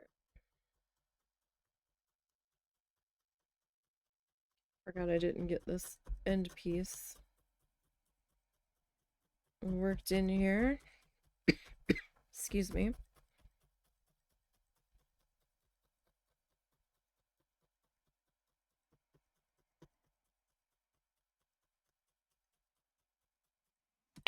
Alright, so we're just gonna gently peel that guy up.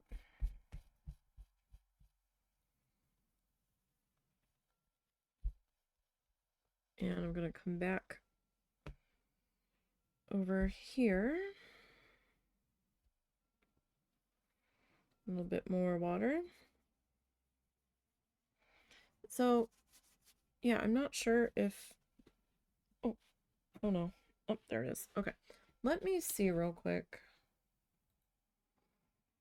Okay, so he does put... Ah! He does put water in there after he does this. I'm going to keep going with this color, though.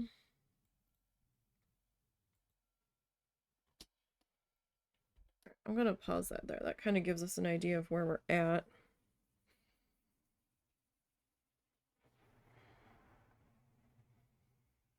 Now, Bob's about 9 minutes into this tutorial.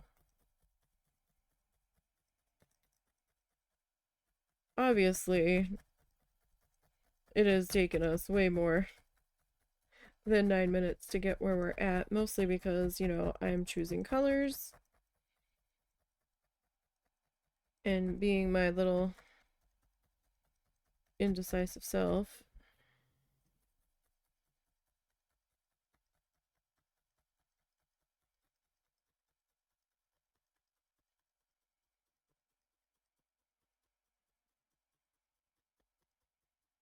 But at the same time, it does take a little bit more time to stab this stuff into place with the coverage that I'm looking for than it does to kind of swirl some paint around. So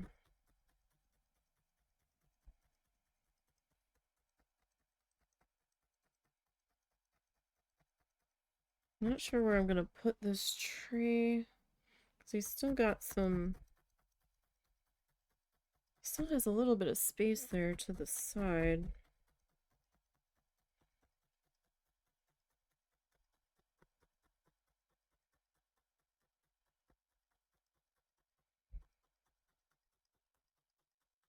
So we'll figure it out eventually. That we will.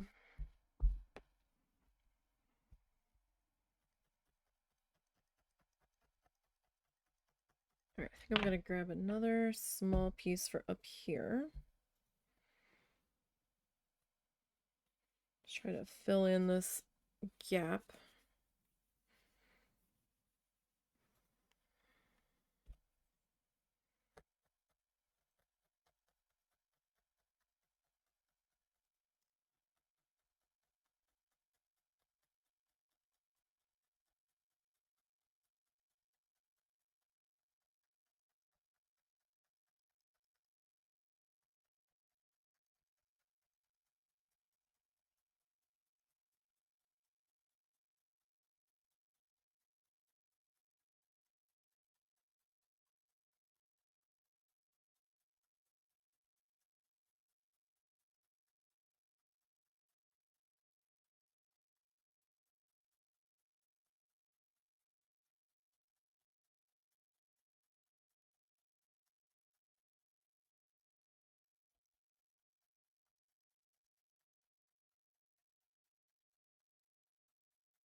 Okay.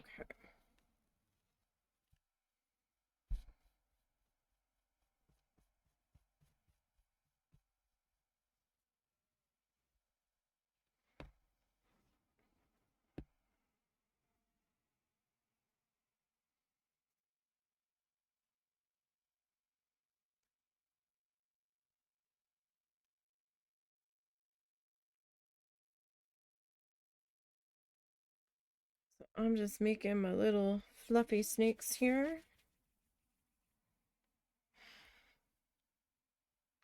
And popping them in to start filling in our bottom section here.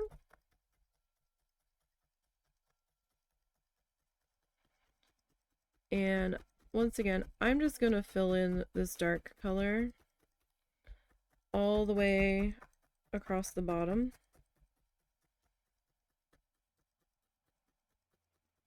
Because there's going to be some water coming in here. I'm not sure how far down this grass is going. It's just going to be easier to have this down because it's a darker color.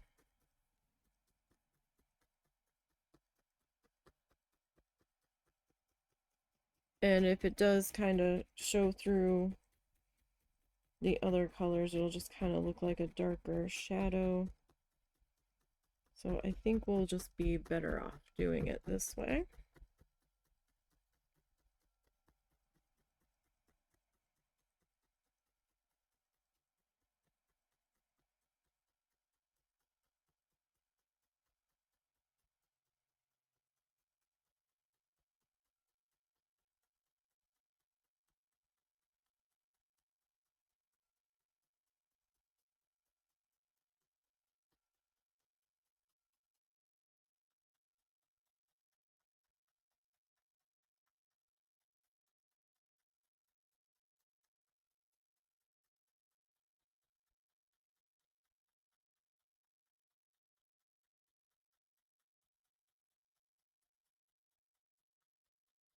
Alright, so I'm getting a little bit of a gap in there, but I will fix that with our green color.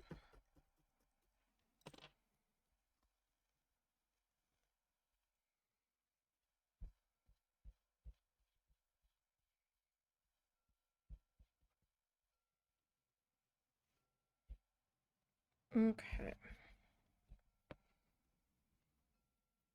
So I know this looks very strange so far. I'm still not real sure about this. Maybe it's my color choices that I'm like, I don't know. That seems kind of strange, but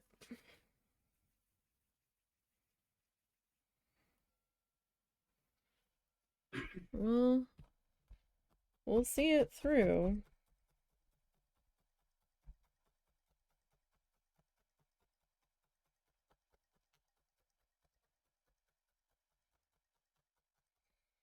I did decide to go a little bit adventurous with our color choices on this one.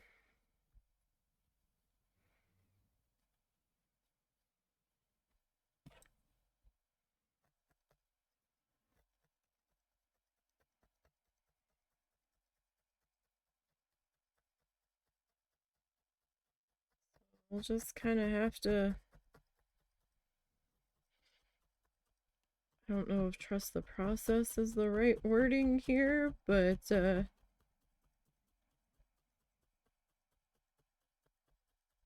we're just gonna have to play and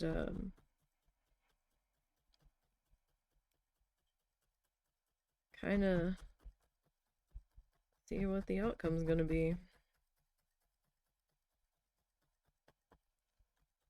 We will either absolutely hate this when we're done, or we'll be okay with it, you know? We'll have to see.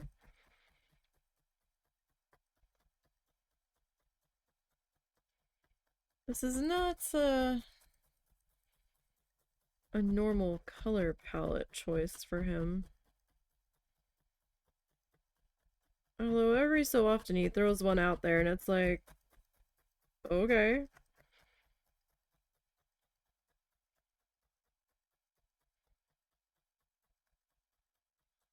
He's got a beachy one coming up. I'm not sure if it's the next one.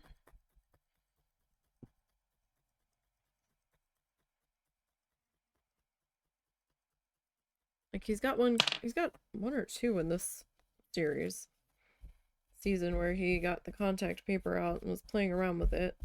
Um, Ours are going to be square shaped for this, um, to make life easier with our little magnet friends. So it's going to be strange to have an oval shape in a square frame, I think. So I'm just going to leave it square.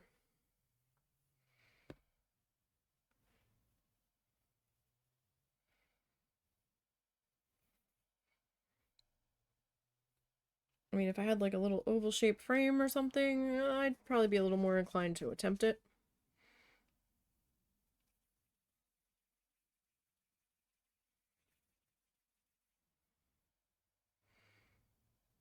And I know his would just be framed in a square frame because the base is square, but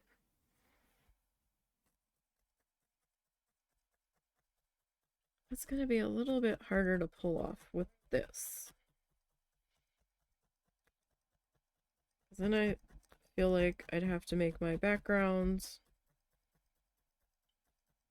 like white or something.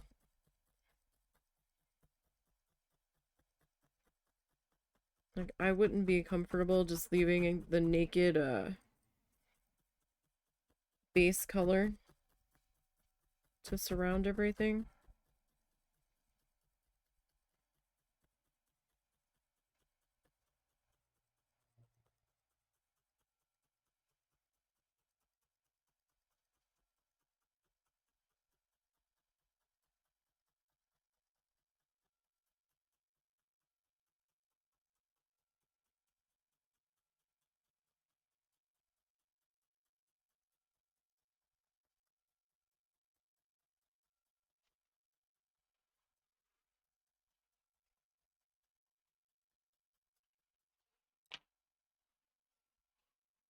Okay, brush that down. Keep everybody from getting too out of control back there. So this one is bowing out a little bit, but it'll be okay in the end because we'll even that up. It'll be fine. When everything is all said and done. So the tape doesn't really stop the weird wonky sides. Um that's just, a side effect of me using cheaper felt more than anything. Because when I used the thicker premium craft felts, it didn't really do that very much. But this felt's a lot thinner. I'm just trying to use up the odd shaped bits of felt that I had.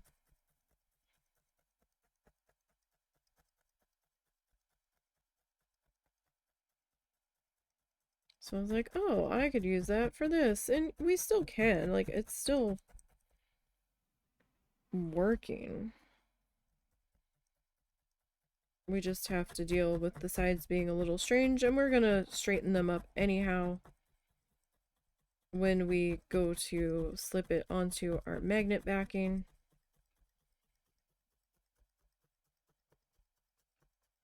But we can still work around that.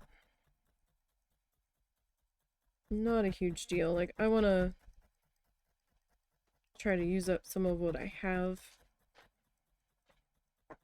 before I see about getting more stuff.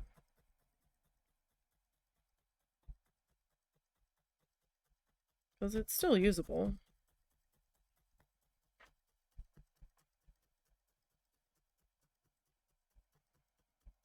Nothing wrong with it. It just presents a little more challenge to using it, that's all. But I feel confident enough where I can work around it.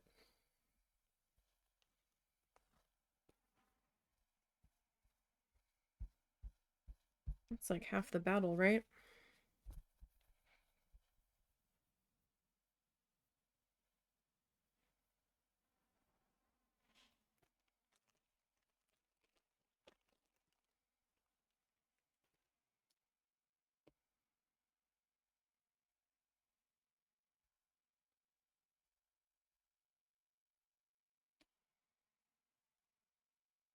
Ah, just dripped water everywhere. That's okay. It's just water. It'll dry. Not a big deal.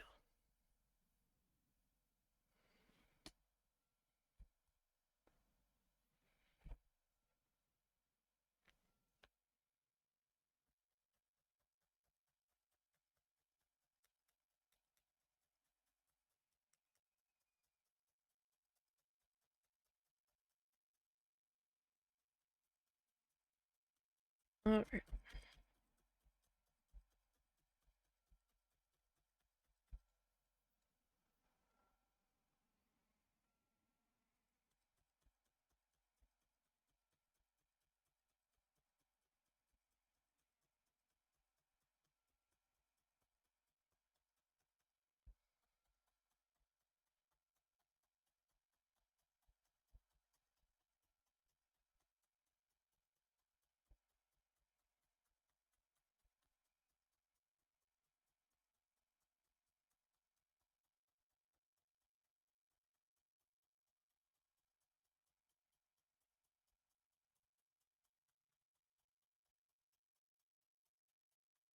So we'll get this hopped into here. So we'll probably be able to get the grass in today. I'm thinking.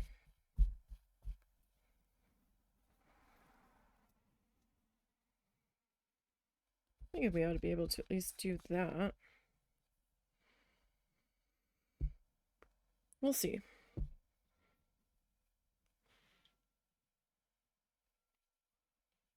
See how far we get today. I try to keep these to 2 sessions. At least so far it's taken us 2 sessions. Although the second session usually runs about a half hour longer. So I'm usually in the middle of gluing everything together. And at that point, I might as well just keep going to finish it up.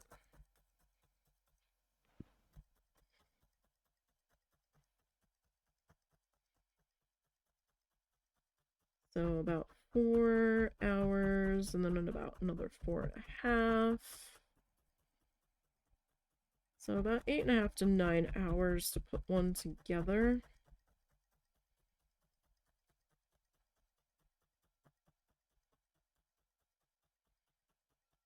Roughly.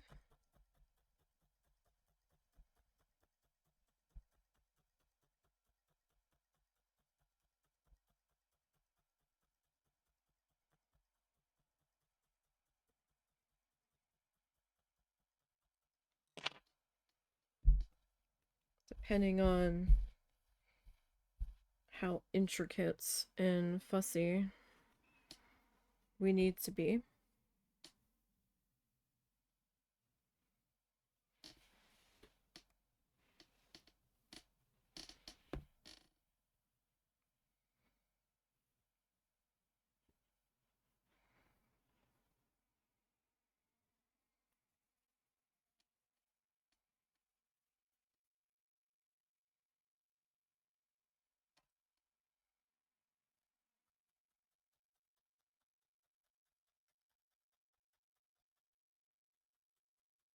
Alright.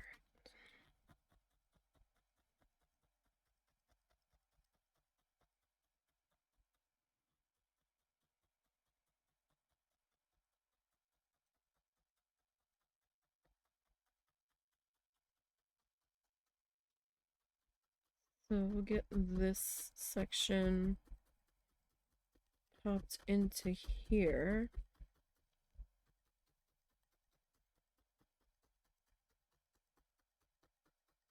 And I don't even really feel like I needed to do this on the bottom, but I'll feel a little bit better with some kind of color down here, covering up the base color.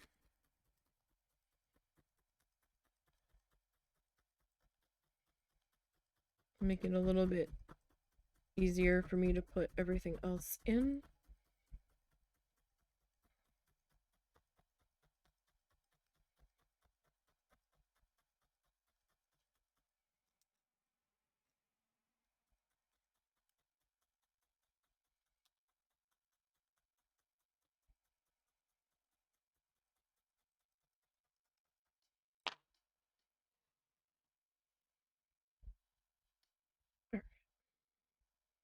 We have just a little bit left on this color.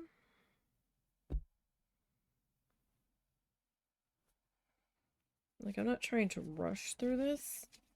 I want to try to keep moving forward because I don't know how intricate the rest of this is going to be.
Alright.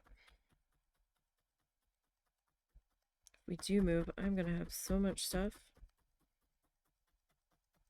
that I'm gonna need to try to offload.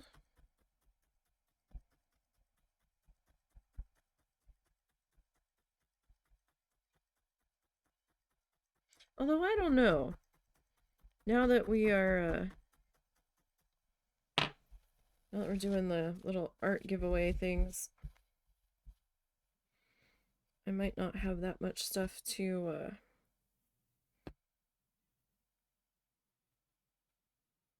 get rid of. Also depends on what I have left of my crafting stuff at that point.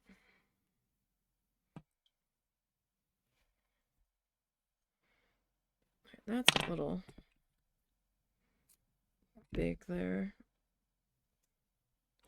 for this space.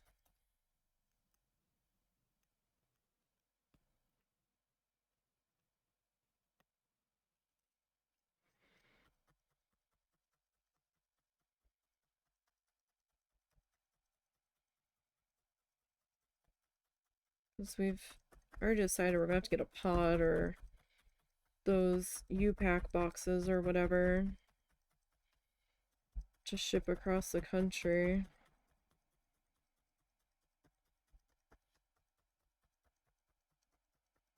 Because it's not a short move that we would be doing if we do move. If we move, we're leaving the state.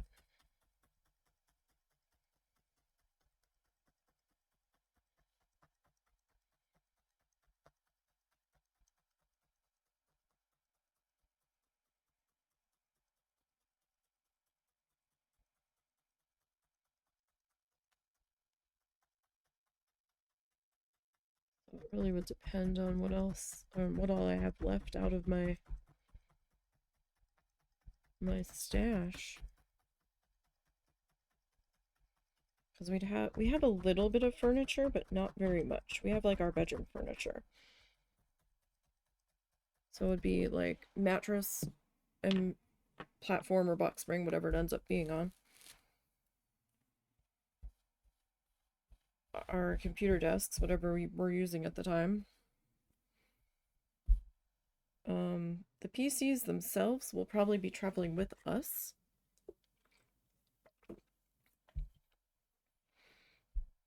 Just so they don't get banged around too much.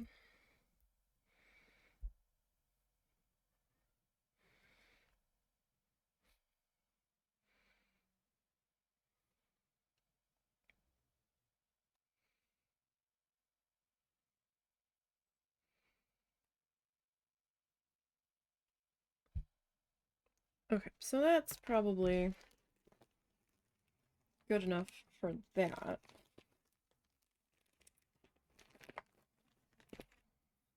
Oh, little piece of navy fuzz tried to escape here. Alright, so... Oh, I didn't put the tree in. Alright.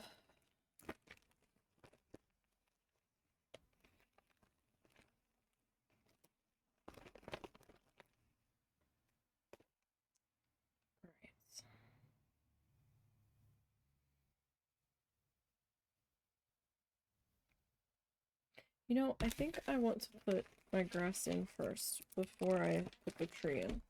I know he's got his tree in first, but let me see what color grass this is gonna be.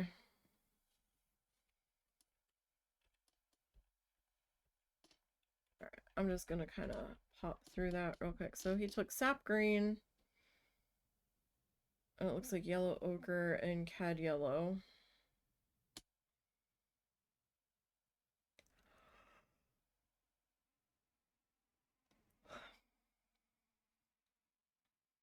Hmm. Very yellow green, but he's also got that black in that color mix, so it's gonna green it up a bit too. So I'm thinking maybe our forest green, and then maybe a little bit of our lime green here and there for some highlight. Maybe.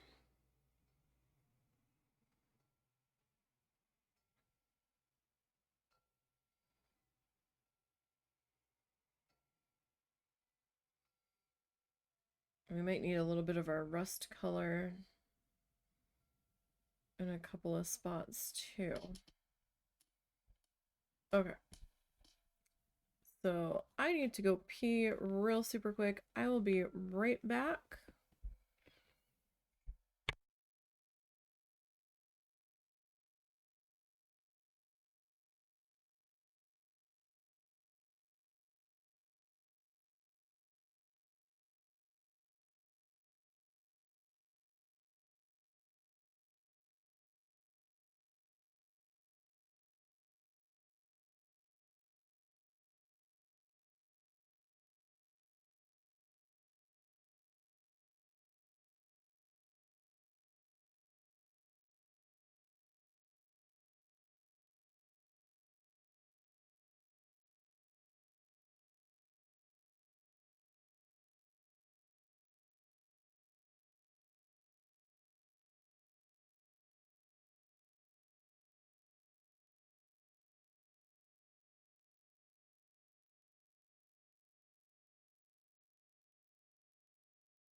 Alright, sorry about that. I'm like, holy crap, the husband's still in the bathroom. He's in the shower. It's like, I open the door. I'm like, are you okay? I'm like, oh, you're in the shower. I'm like, I have to pee. I've had to pee for forever. And I'm like, waiting for you to get the hell out of the bathroom so I could go pee. I just could not wait any longer. Alright, so we get our forest green here. Now this is from Big Twist.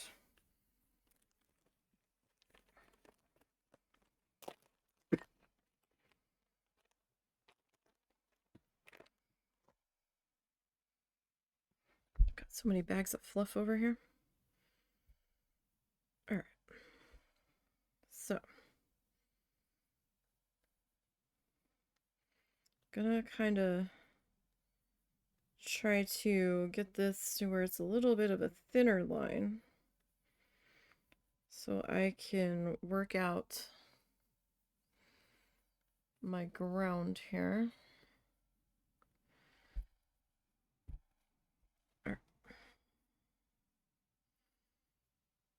So this guy kind of goes, well, no, he doesn't go straight across. Okay, I'll take him to about there, I guess.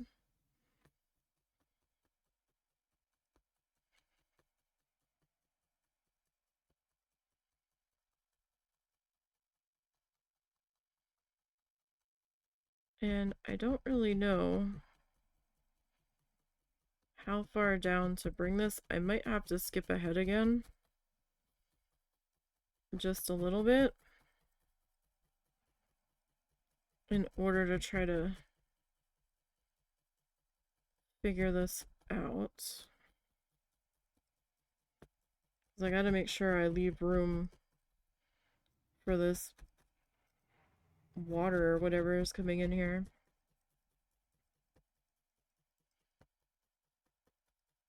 So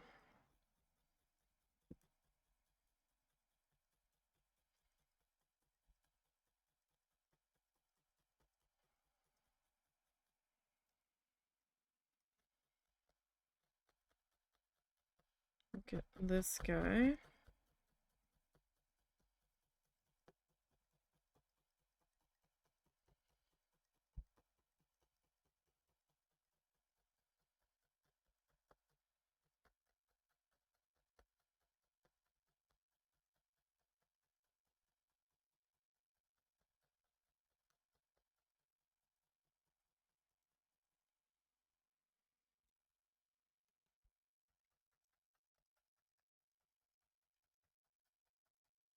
Okay, I'm gonna snip this.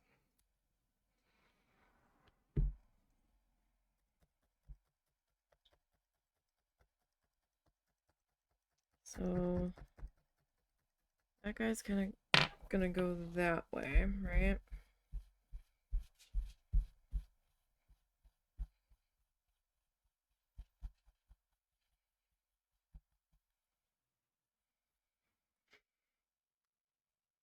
So I've got that going that way, and then this kind of comes down this way. All right, let me pop forward a little bit. Oh, okay, that got real different real fast. All right, let me... Well, now we know why he wasn't doing much on that side. All right, so we put in that little tree. Okay, I need to come back just a little bit more. Okay, so right here, so he's gonna go back into that dark color again, right? And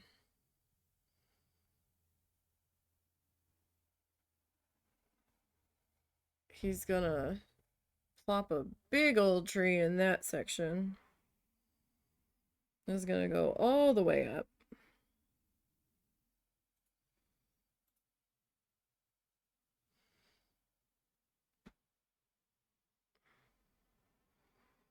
All right. He's just making a grand old mess there.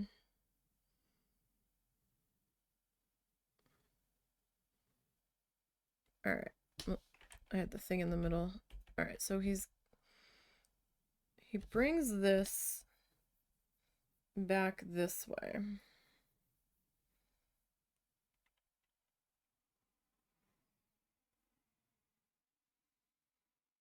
I'm just trying to see how much room he leaves for this water.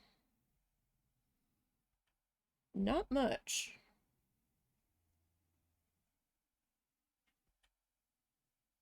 Okay.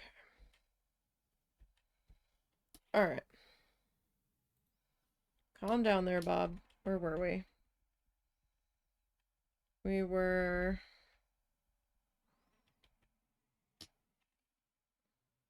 somewhere around in here.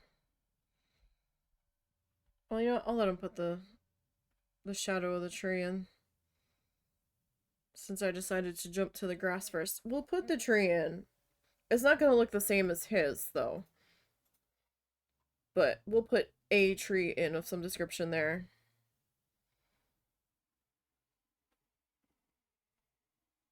We'll do something.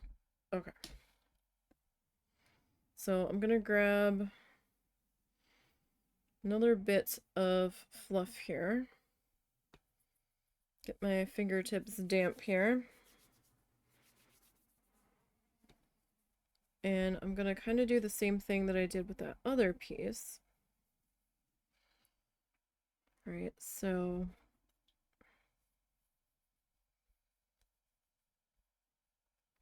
I just want this to be a little bit thinner here.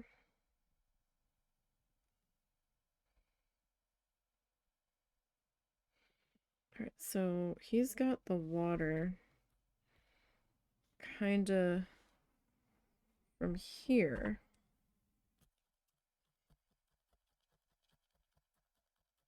So I'll figure it out if I have to add in some dirt down here. But I just kind of want a stop point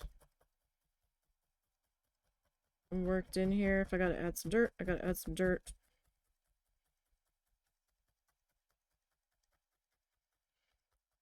Alright, so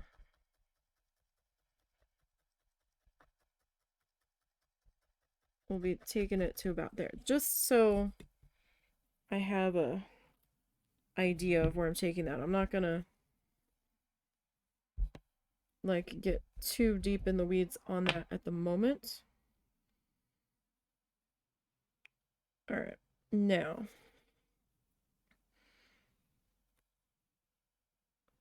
this other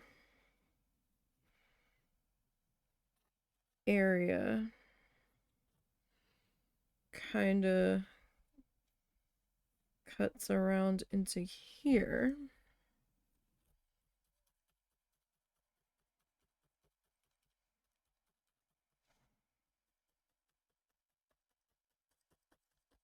Just so I can figure out shading and stuff here.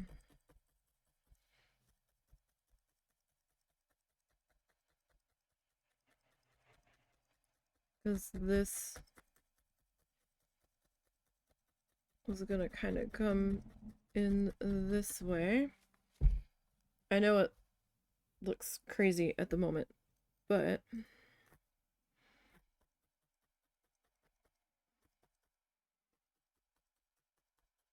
it's just kind of my guideline. My stop here, so I can leave some room there.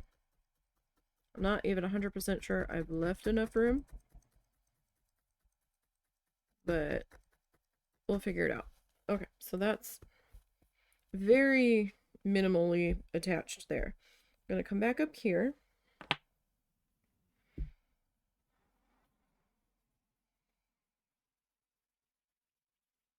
And I'm gonna start. I'm gonna get this a little bit, not damp, but I'm gonna get my fingers damp. Just to try to make this a little bit easier. So he kind of like comes down at an angle. So I'm going to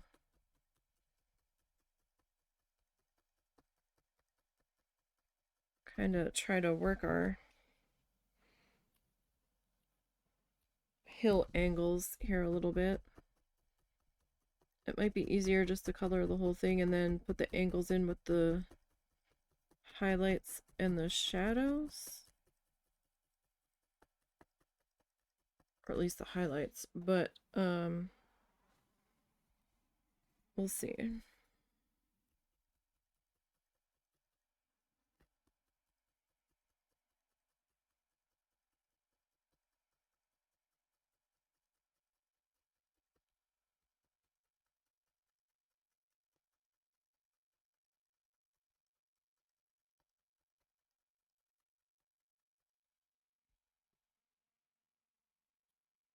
So be careful if you're trimming.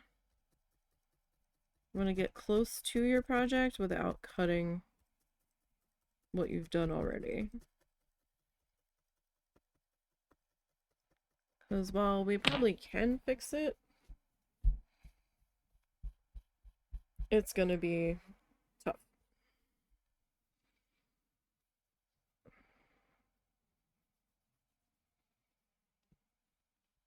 It won't be easy to fix it.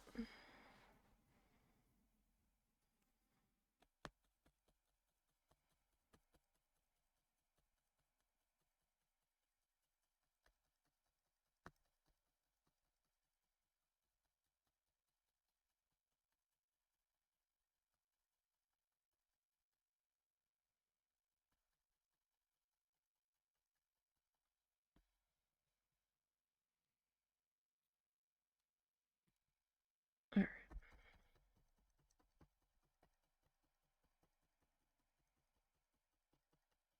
Now I could just slap this color in here.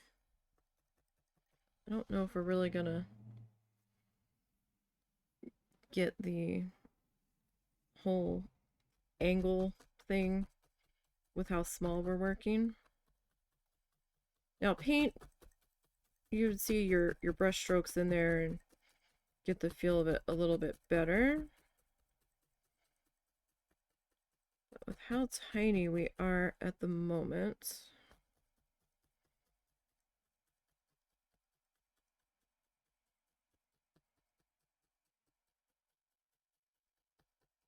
I just didn't feel like cutting that tail. That's why I just kind of like tucked it back up that way over my line here.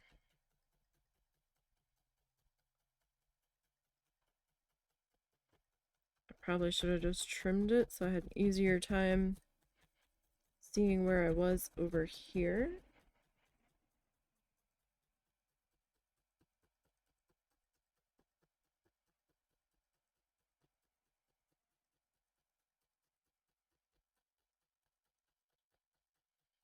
Now, I mean, it can be argued that your stabbing this way would probably be seen, but in the end, sometimes it's not.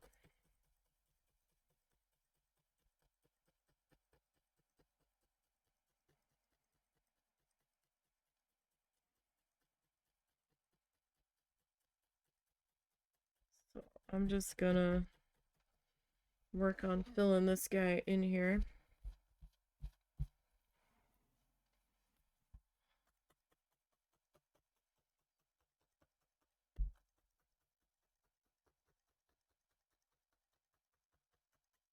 And we'll see how far we get with this. So we're currently around the 9 to 10 minute mark, basically.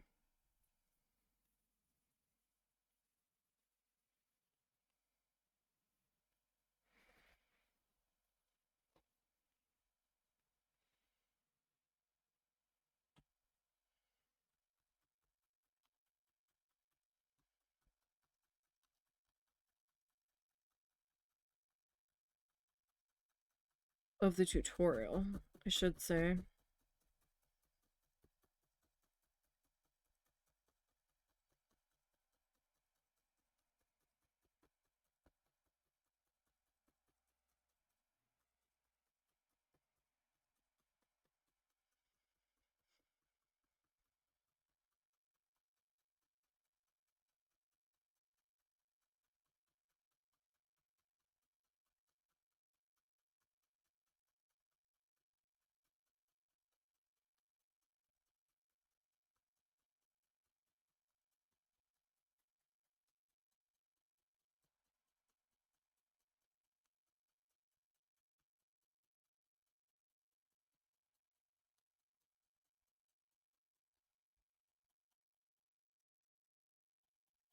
All right.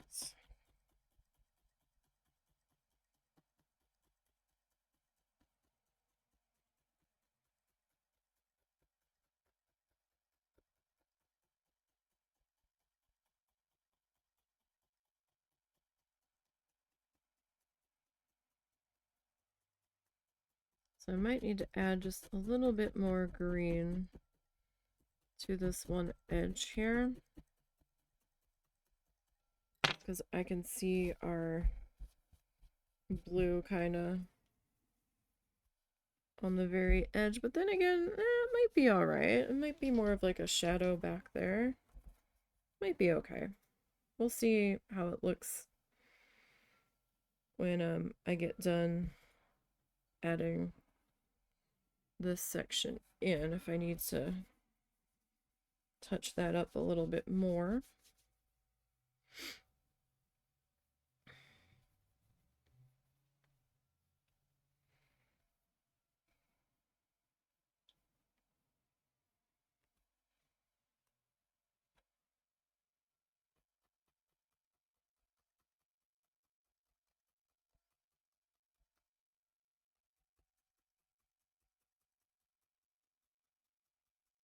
Tend to overlap, but I don't want to overlap that much.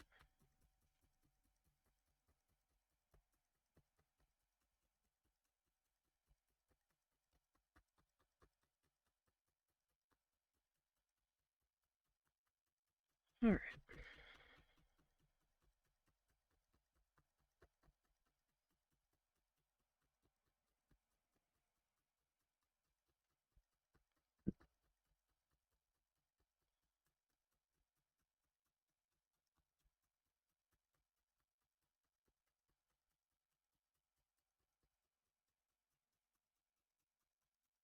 So I might need to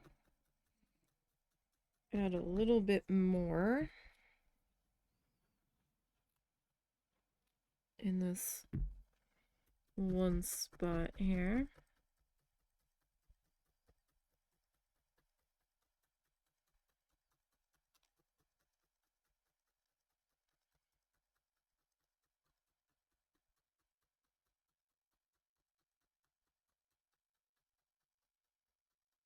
It's kind of fascinating how putting this down on top of this darker blue is kind of toning it down a little bit, because it's pretty bright green.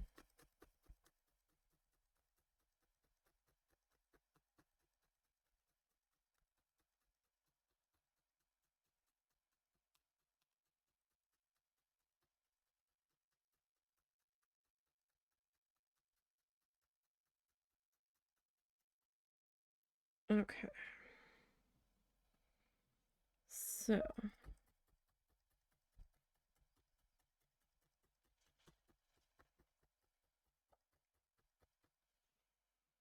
hold on, guys.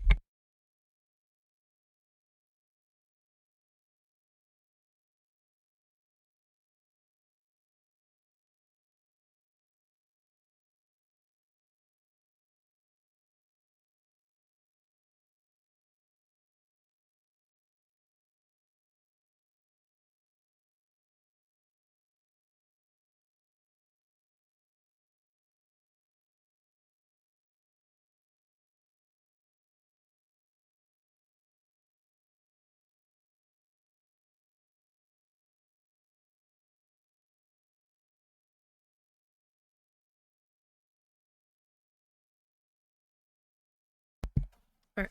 Sorry, guys.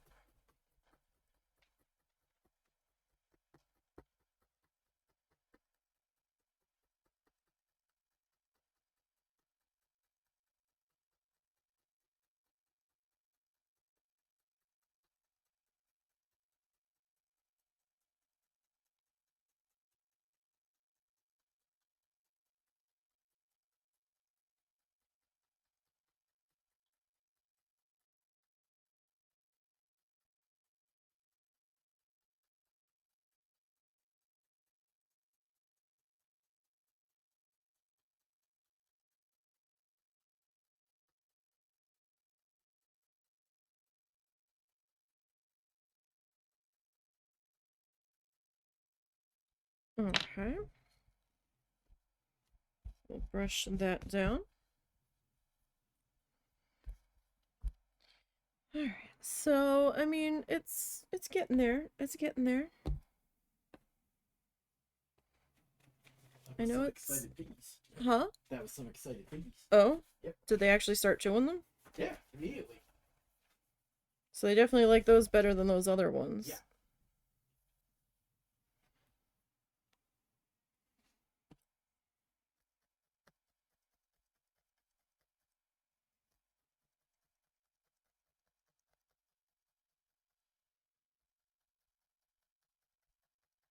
Alright.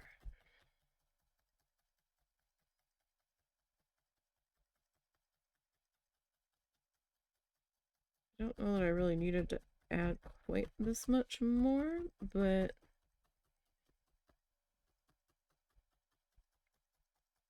here we are.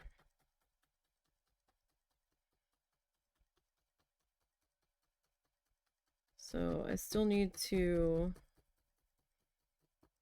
add some shading on this guy.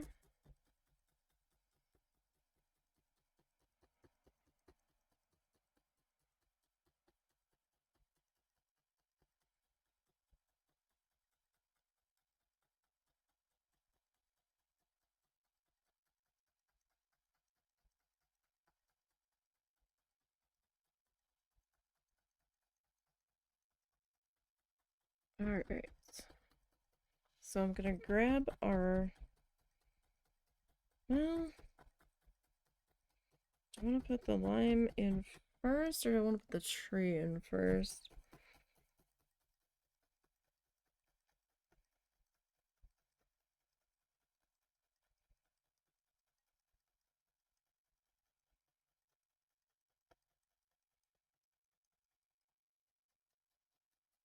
That is the question.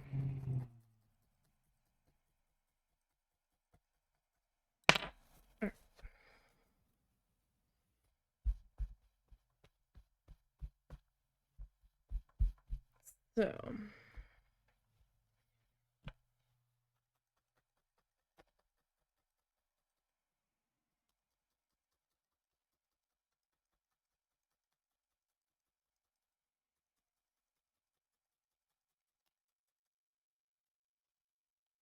yeah, I got a little piece of blue just kind of hanging out there, so let's get that filled in before we go too much further.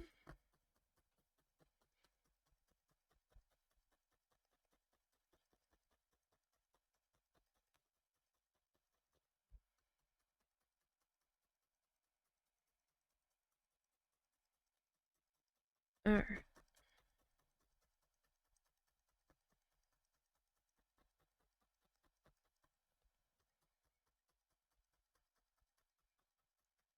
Just want to make sure we are attached before I go and grab another color here. Alright. For the moment, I'm going to tuck that back into its bag. I'm going to come back in with the blue.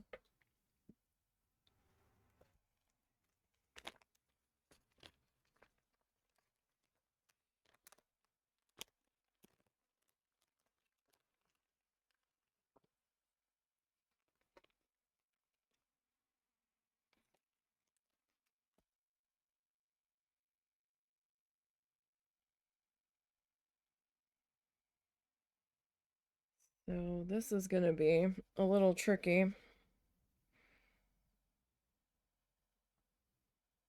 How far up?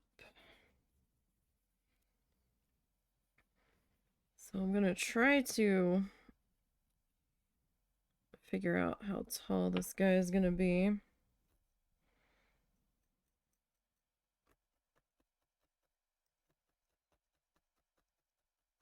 Maybe about that big. Now, like I said, it's not going to look the same as his tree. I don't even know if I can really get it similar at this point, but we'll put a tree in here.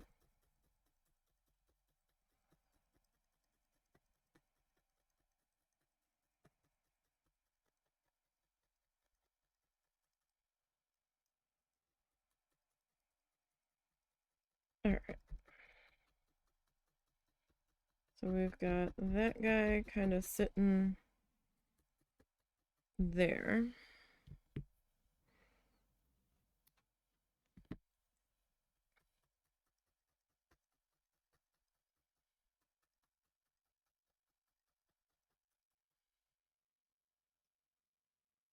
And I'm gonna try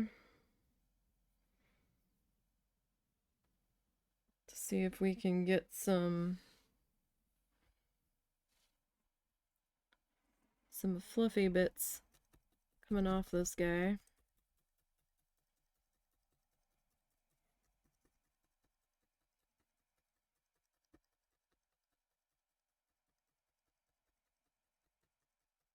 No guarantee it's gonna look right, but you know what?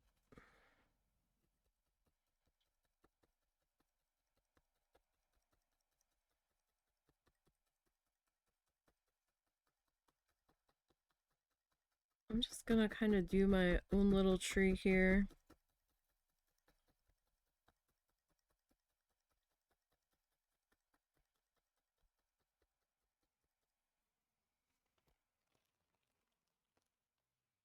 We'll kind of just make our tree up as we go here.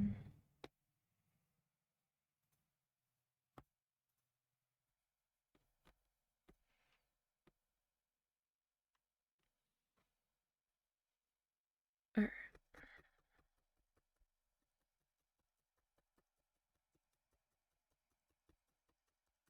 Kind of do some of these little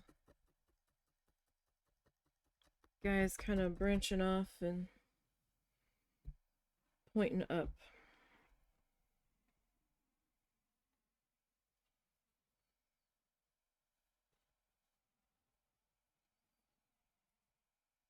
Alright. Get that worked together.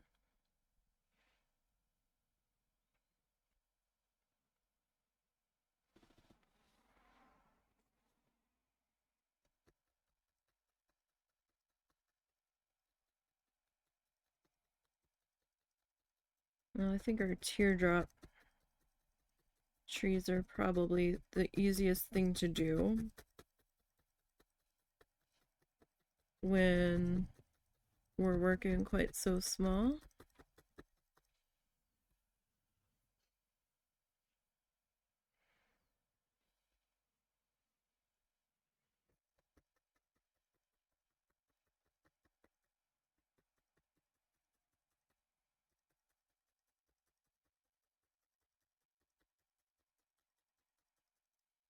Alright, let me just pop that guy up so he's not getting too embedded in there.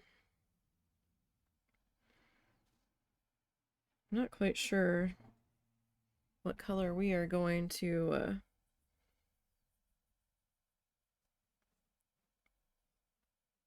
put on here for our highlights.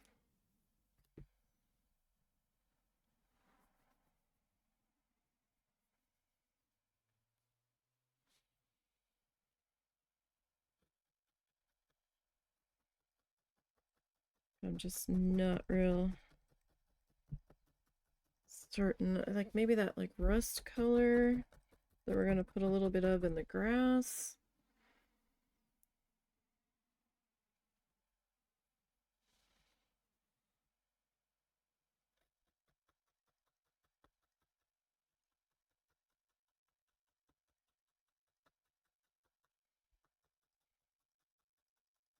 Our very scraggly looking tree here. Kind of. I've seen some trees that look similar to that.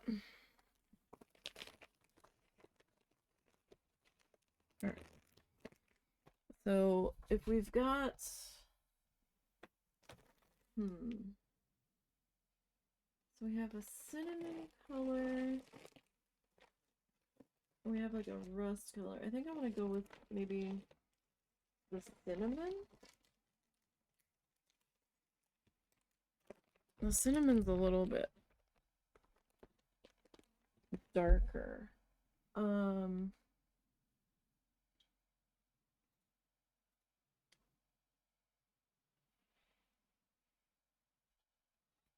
I wasn't sure if I wanted to add two colors, but it's so tiny. Adding two colors might be just too much. You know?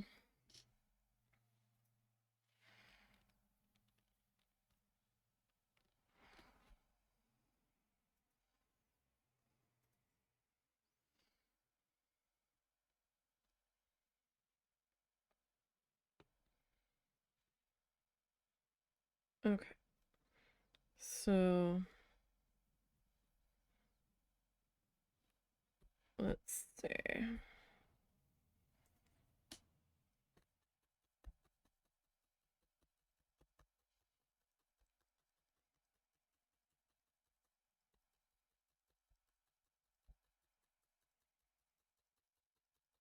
Like, I still want some of that.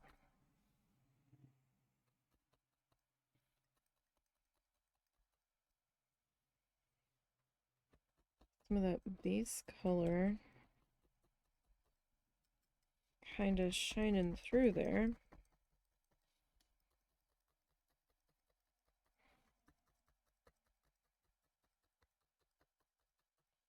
So I think we need to make this a lot more wispy.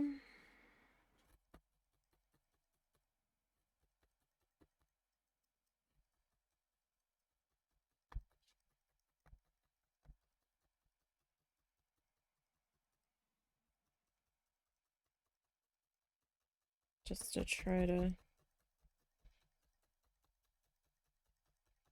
get that in there.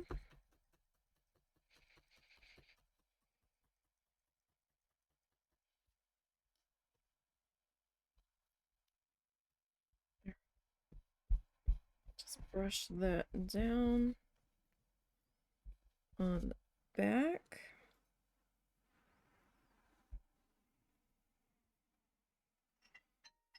Oh, hold on, guys.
All right, sorry about that.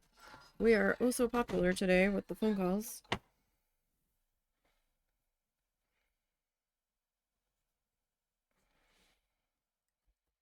Everybody wants to call us today. Although that was something that was sort of important, so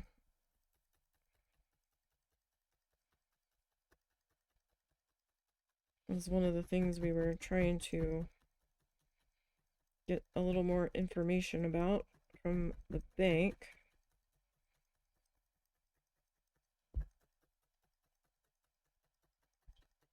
To find out about this one situation we have going on.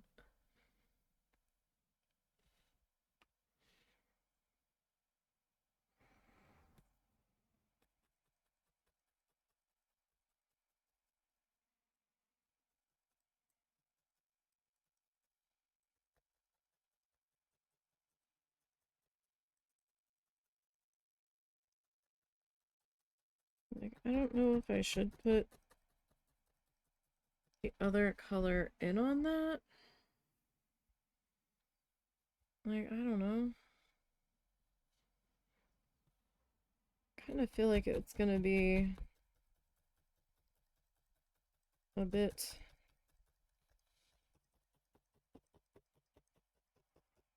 um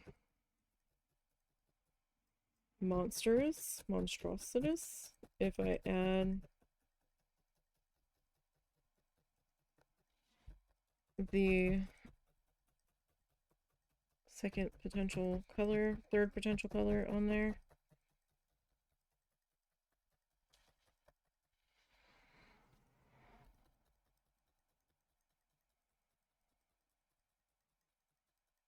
Oh, maybe I should have went with the rust color being a little bit brighter.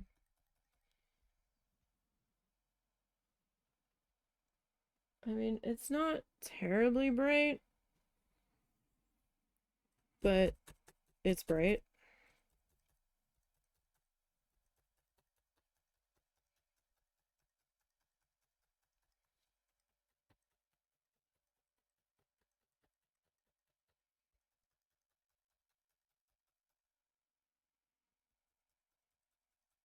Yeah, I totally just want to do like the teardroppy tree over here. I'm a lot better at getting those in.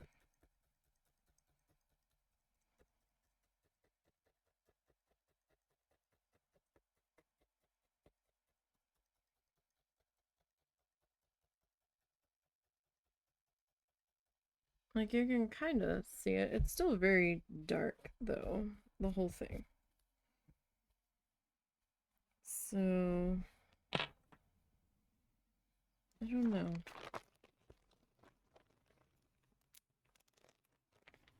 I'm nervous to add.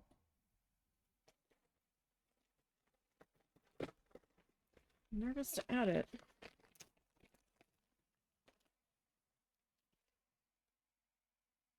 Because it's kind of similar to our sky color.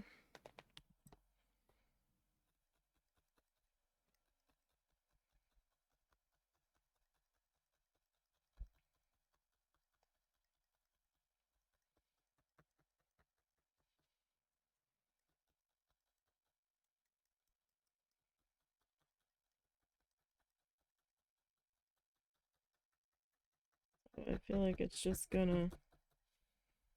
Yeah, I hate that. Shit. See if I can even try to pop that up without stabbing myself.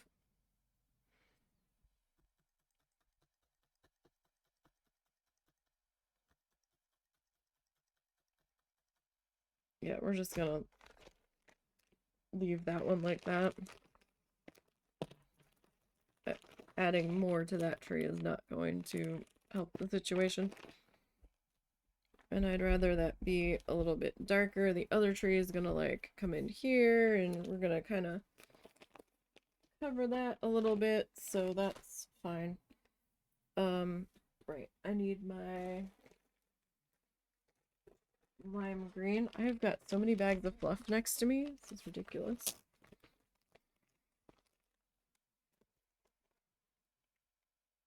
Way too many bags of fluff. Alright. So let me, like, mine's definitely redder than his, but if I had just gone with the mustard, it might have been fine.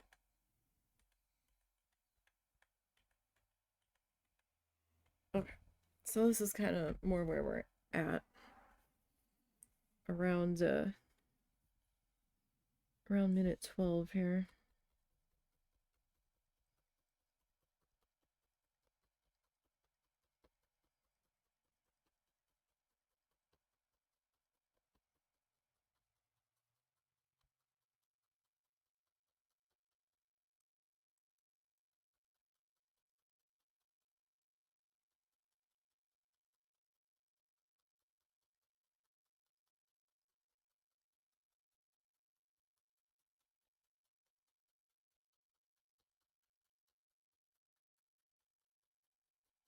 I will neaten that section up in a minute.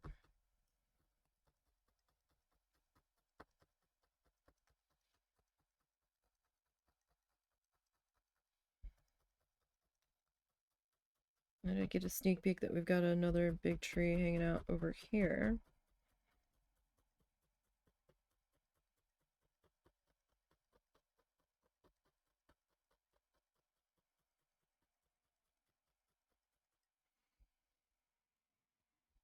Okay.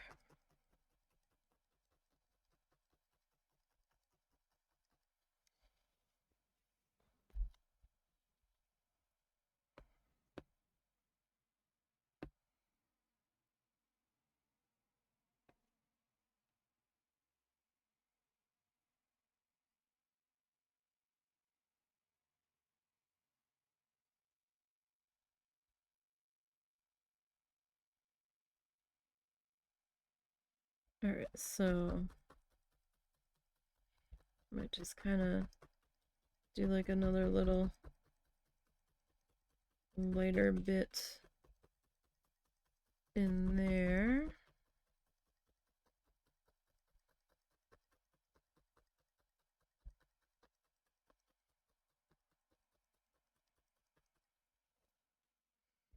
And we could add a little bit,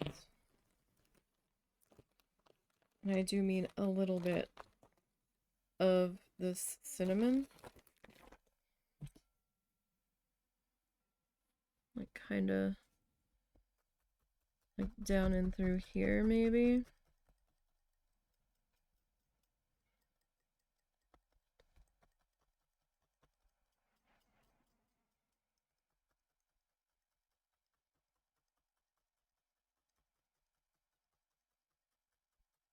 Though I kind of liked it better without the cinnamon,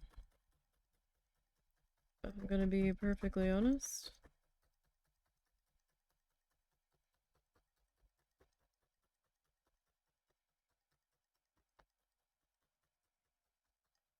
Alright.